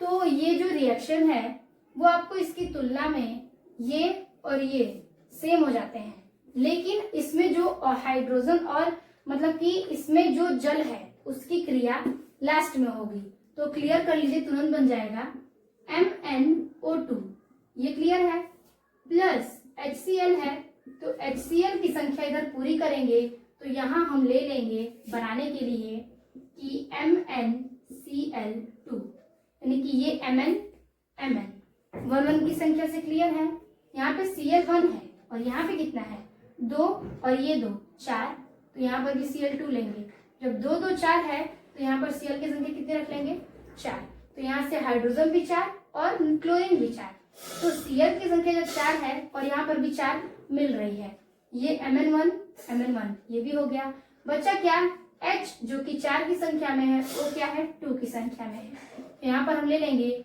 2H2O, तो 2 दूना के 4 और हाइड्रोजन भी क्लियर, और ये संख्या में 2 ऑक्सीजन हो जाएंगे, यानी कि ये 2 भी क्लियर हो गए। तो इस प्रकार से ये हो गया आपका एक और रिएक्शन कंप्लीट, ठीक है। तो ये 6 रिएक्शन कंप्लीट होते हैं। अगला लेंगे हम 7 नंबर एग्जाम्पल।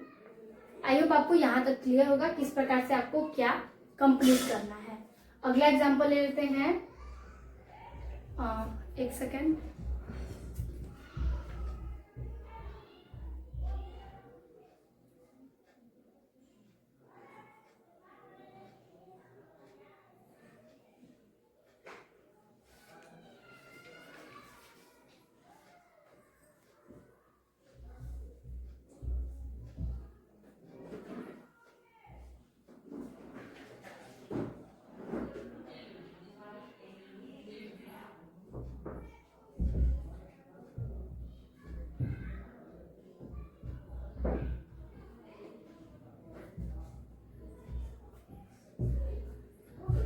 तो नेक्स्ट एग्जाम्पल लेंगे हम यहाँ पर।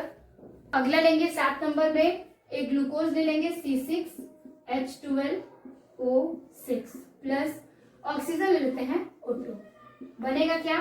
तो CO2 प्लस जल यानी कि H2O। अब इसको कंप्लीट करना है रिएक्शन को, तो C6H12O6O2, तो लेंगे C6H12O6 प्लस O2। अब देखिए इस संख्या को इधर क्या करना है, कवर करना है। यहाँ पर C की संख्या कितनी है, 6 है, और H की संख्या 2 है, और यहाँ पर H की संख्या कितनी है, 2 है, तो यहाँ पर 12 चाहिए। तो हम यहाँ पर C को पूरा करने के लिए लेंगे क्या, 6C, ठीक है, बचा क्या, O2। अब यहाँ पर ऑक्सीजन की संख्या हो जाएगी 6 दूनी 12, तो ऑक्सीजन की संख्या यहाँ पर 6 और ये क्या है 2, तो यहाँ पर पहले क्लियर कर लें, प्लस H2O है, तो H कितना है यहाँ पर 12, यहाँ पे कितना है 2, अगर हम 6 लेंगे तो 6 दूनी के 12 हो जाएंगे। अब देखिए ये क्रिया पूरी हो गई है, कैसे, तो देखिए C6 है और यहाँ पर क्या है, C6 है, हाइड्रोजन की संख्या 12 और यहाँ पर भी हाइड्रोजन की संख्या 6 दूनी में 12। अब देखिए यहाँ पर ऑक्सीजन की संख्या कितनी है, 6 और 6 2 8, और यहाँ पर देखिए कितनी है, यहाँ पे 2 है और यहाँ पर 6, तो 6 और 2 8, तो यहाँ पर क्या हो जाता है, ये रिएक्शन क्लियर हो जाता है, बनेगा आपका ये ग्लूकोज ऑक्सीजन कार्बन डाइऑक्साइड बनेगा और क्या बनेगा, जल। तो ये 7वां रिएक्शन यहाँ से कंप्लीट होता है। आप इसका स्क्रीनशॉट ले लीजिए, फिर हम आगे के 3 और रिएक्शन को देखेंगे।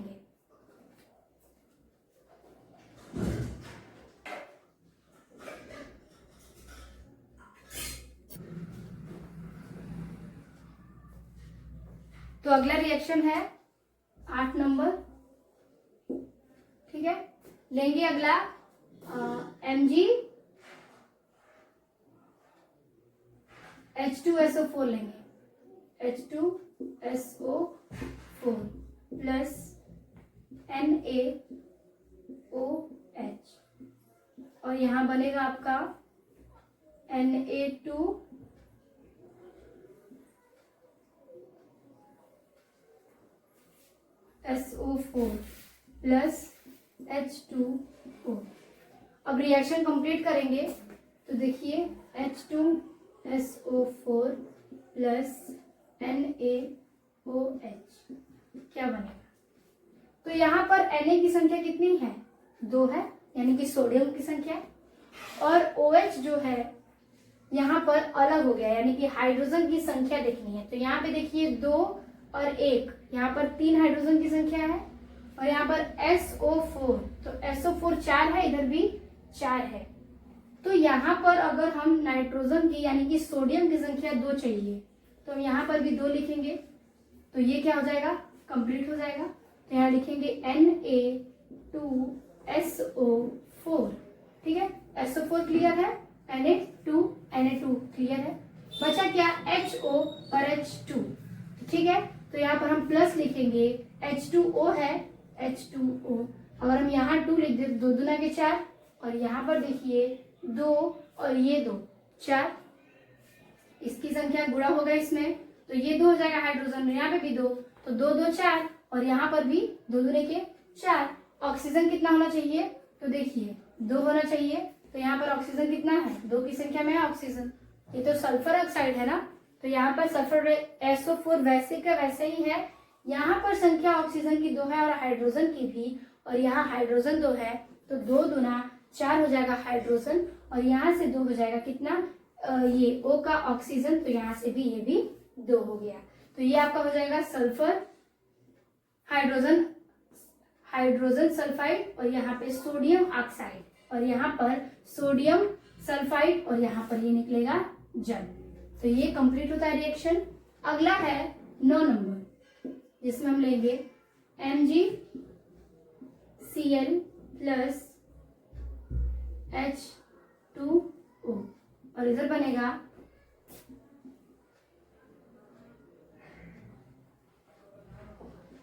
MgO2 प्लस HCl, ठीक है।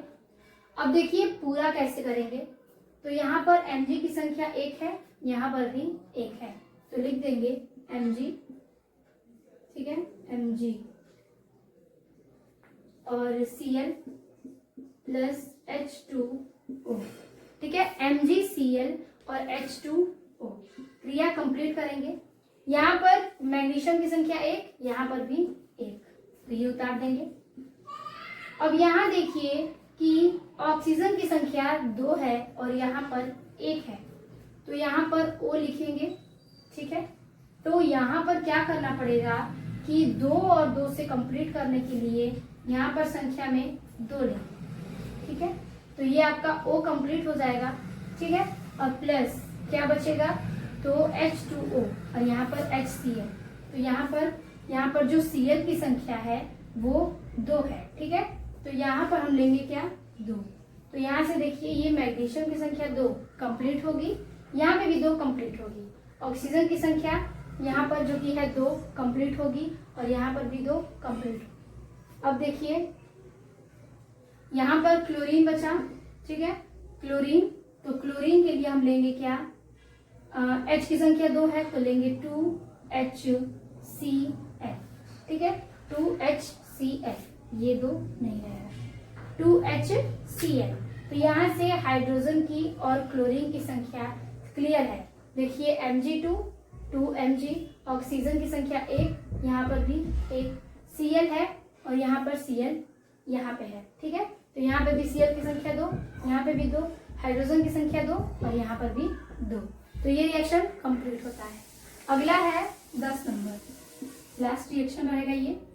तो इसमें हम लेंगे आपका एक सेकेंड,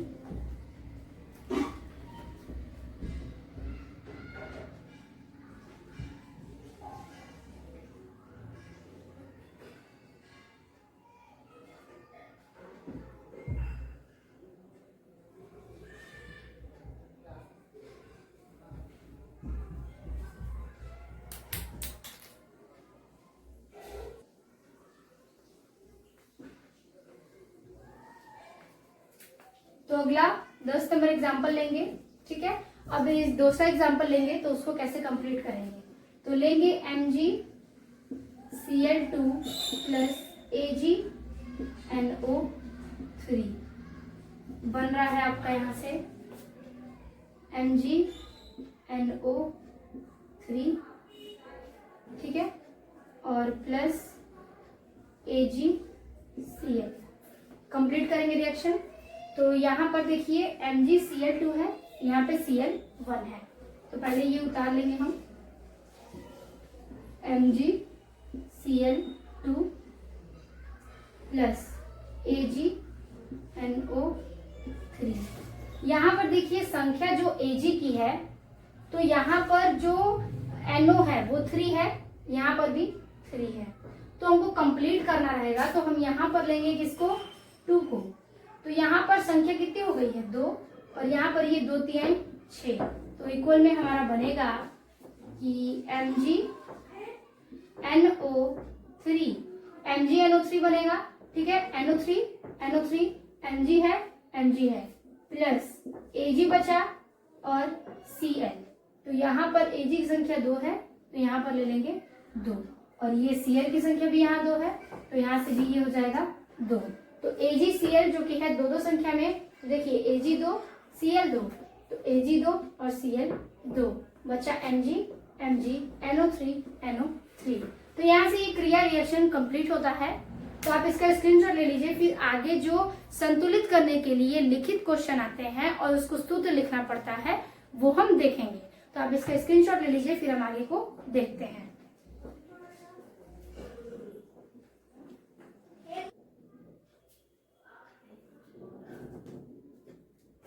तो आगे कुछ इस प्रकार से क्वेश्चन देगा, कहेगा क्वेश्चन में कि आप निम्न अभिक्रियाओं को क्या करिए, संतुलित करिए, व्यक्त कीजिए।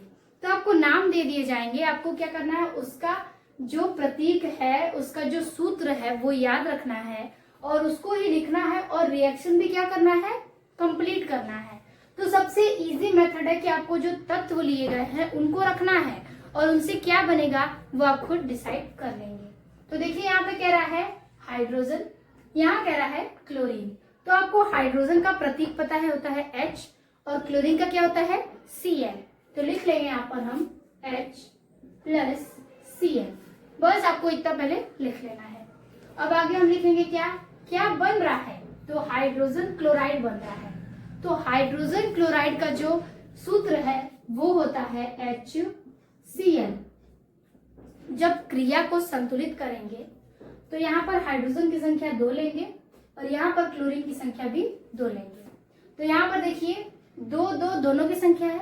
अगर हम यहाँ 2 ले ले तो 2 हाइड्रोजन हो जाएंगे और 2 क्या हो जाएंगे, क्लोरीन हो जाएंगे। तो आपका हाइड्रोजन क्लोराइड भी पूरा हो गया और हाइड्रोजन और क्लोरीन भी आपने ले लिया और रिएक्शन भी क्या हो गए, संतुलित हो गए। तो इसी प्रकार से आपको सारी क्रियाएं सोच समझकर करनी है, ज्यादा कुछ नहीं करना। जो तत्व दिया है उसको आप नोट करिएगा और जो उससे बनेगा उसको आप लिख देंगे। अगला क्वेश्चन कह रहा है एल्युमिनियम प्लस कॉपर क्लोराइड से क्या बना, तो एल्युमिनियम क्लोराइड प्लस कॉपर बना। ठीक है, एल्युमिनियम क्लोराइड प्लस कॉपर बना। तो देखिए एल्युमिनियम का हम सूत्र लिख देंगे यहाँ पर। एल्युमिनियम का सूत्र हो जाएगा Al प्लस कॉपर क्लोराइड का सूत्र हो जाएगा CuCl2 और इसमें हम लिख देंगे एल्युमिनियम क्लोराइड बन रहा है। क्या बन रहा है, एल्युमिनियम क्लोराइड। तो इसमें हम लिखेंगे Ag, एल्युमिनियम का Al और क्लोराइड का Cl और प्लस क्या बना है, कॉपर, तो लिखेंगे क्या, Cu। अब देखिए ऐसे अधूरा अधूरा लग रहा है तो हम क्या करेंगे, इस क्रिया को कंप्लीट करेंगे। तो Al जो है उसके आगे हम 2 ले लेंगे, ठीक है, और CuCl3 के आगे हम 3 ले लेंगे। अब जब ये क्रिया बनेगी तो इसको क्या करेंगे, इसके बराबर ये कर लेंगे। तो आप याद रखिए कि Al की संख्या कितनी है, 2 है। तो एल्युमिनियम की संख्या को हमको कितना रखना पड़ेगा, 2। तो लिखेंगे क्या, 2। और ये आपका जो सूत्र है एल्युमिनियम क्लोराइड का सूत्र होता है AlCl3। ठीक है, AlCl3 सूत्र होता है। हमने 2 रखा तो ये देखिए कि यहाँ पर जो संख्या है Cl की कितनी हो गई, 6। तो यहाँ से भी देखिए 3 दूना की 6, ये 6 यहाँ पे भी हो गया, यहाँ पे भी हो गया Cl की संख्या। Al 2 है, बचा क्या, Cu। तो Cu यहाँ है, संख्या कितनी है, 3, यहाँ पे भी लिख देंगे क्या, 3। हो गया कंप्लीट। तो देखिए जो भी आप क्रिया लेंगे तत्व मिलता है तो आप जो नंबर रखेंगे वो दोनों अभिकारक तथा उत्पाद दोनों में क्या होनी चाहिए, समान होनी चाहिए। उसकी जो कंसिस्टेंसी है वो क्लियर होनी चाहिए, इक्वल होनी चाहिए। तो हमने यहाँ पर संतुलित कर दिया कि एल्युमिनियम, कॉपर और क्लोरीन तीनों की संख्या को बराबर कर दिया। ये बन गया एल्युमिनियम, ये बन गया कॉपर क्लोराइड, यहाँ बन गया एल्युमिनियम क्लोराइड और यहाँ निकल गया क्या, कॉपर। तो ये आपके दूसरे समीकरण क्लियर है। तीसरा कह रहा है लेड नाइट्रेट को गर्म करते हैं। अब तो यहाँ समझ में नहीं आ रहा कि लेड नाइट्रेट है तो किस प्रकार से गर्म करना है और क्या क्रिया बनेगी, क्योंकि इस प्रकार से तो दिया नहीं है। तो आप क्या करेंगे, ये आपका क्वेश्चन जो है बोर्ड एग्जाम में पूछे गए प्रश्नों में से है। तो सबसे पहले आपको लेड नाइट्रेट का सूत्र याद होना चाहिए जो कि है PbNO3 का होल 2 और इक्वल हम इसको क्या करेंगे, गर्म करेंगे। गर्म करने का सिंबल जरूर लगाइएगा। तो बन जाएगा आपका, क्या बनेगा, तो देखिए Pb2 है तो लिखेंगे 2Pb, ठीक है, और यहाँ लिखेंगे O और प्लस गर्म करने पर क्या बनता है, प्लस हो जाएगा 4NO2 अब प्लस O2। कैसे, देखिए यहाँ पर हम संख्या में लेंगे क्या, 2। तो जब हम Pb2 ले रहे हैं तो यहाँ पर भी Pb2 होना चाहिए। तो हो गया कि नहीं, Pb2, ठीक है, लेड नाइट्रेट। और यहाँ पर O की संख्या कितनी है, 3। तो हमने यहाँ पर O की संख्या 3 है और ये 2, 3 दूना के 6। तो यहाँ पर आपकी 2 संख्या O की हो रही है और यहाँ से 2 हो रही है और यहाँ से 2 हो रही है। तो 2, 2 4, 2 6, ऑक्सीजन की संख्या कंप्लीट। बचा क्या, नाइट्रोजन। नाइट्रोजन की संख्या कितनी है, तो देखिए 3 और ये 2, 6 है। तो देखिए यहाँ पे नाइट्रोजन की संख्या 2, 4 है ये और ये 2, कितना हो गया, 6। तो नाइट्रोजन की संख्या भी यहाँ से क्या हो जाती है, कंप्लीट हो जाती है।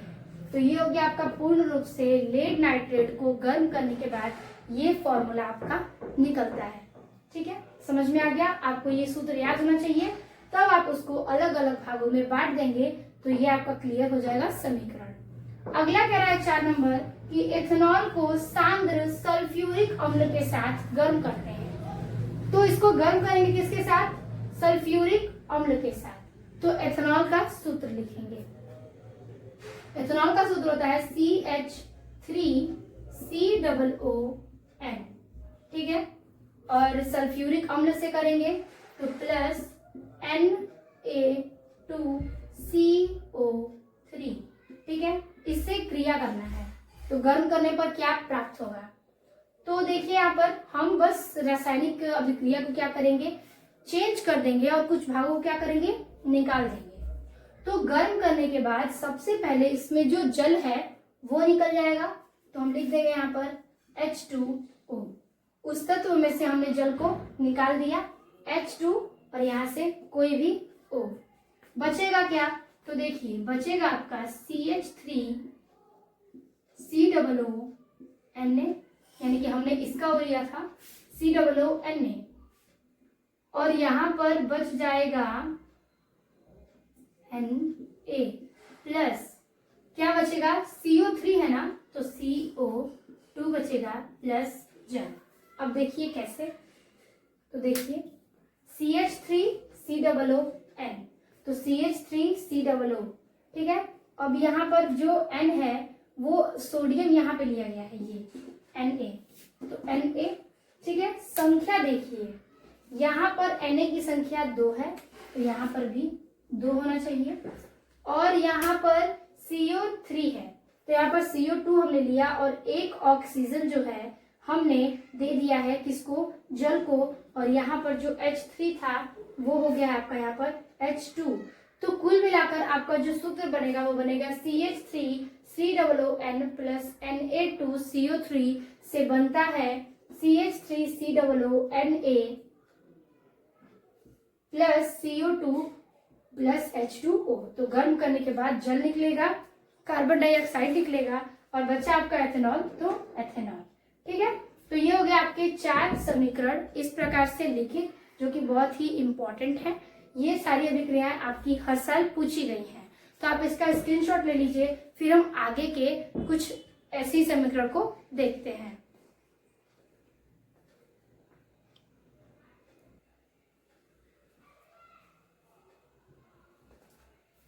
आगे ये अभिक्रिया है जो कि बहुत इंपॉर्टेंट है। कह रहा है सोडियम ऑक्साइड को जल में घोला जाता है। ठीक है, तो सोडियम ऑक्साइड को जल में घोला जाता है, इसमें आपको क्या करना है, सोडियम ऑक्साइड जो है उसको जल के साथ मिलाना है और क्या बनेगा, तो सोडियम ऑक्साइड का सूत्र हो जाएगा Na2O और प्लस H2O जल, और दोनों को खोलेंगे तो क्या बनेगा, तो देखिए 2Na। ठीक है, 2Na और बचेगा क्या, OH। देखिए OH, तो OH हो जाएगा, यहाँ से भी ये 2 संख्या हाइड्रोजन की हो जाएगी और यहाँ से O की भी संख्या 2 हो जाएगी, एक ये O एक ये O, तो ये रिएक्शन भी यहाँ से कंप्लीट हो जाएगा। अगला है कि तनु सल्फ्यूरिक अम्ल दानेदार जिंक से अभिक्रिया करता है। तो तनु सल्फ्यूरिक अम्ल जो है वो दानेदार जिंक से, तो जिंक का सूत्र क्या, Zn, अभिक्रिया करता है तो क्या बनेगा, तो तनु सल्फ्यूरिक अम्ल है, सल्फ्यूरिक अम्ल का सूत्र होगा H2SO4। किससे करना है, जिंक से, तो Zn। ठीक है, अब Zn प्लस करेंगे H2SO4 से तो क्या बनेगा, तो बनेगा ZnSO4, इसकी क्रिया इससे बचेगा क्या, H2, तो ये इसकी क्रिया हो जाएगी। तो इस प्रकार से हमने समझ लिया आज के इस सेशन में क्या रासायनिक समीकरण की अभिक्रिया को संतुलित करना और जो नाम दिए गए हैं उनके सूत्र को लिखकर उसको भी संतुलित करना। तो आज की क्लास में बस इतना ही। वीडियो अच्छी लगी हो तो लाइक कमेंट शेयर कीजिएगा और मिलते हैं आपसे नए वीडियो में नए टॉपिक के साथ। तब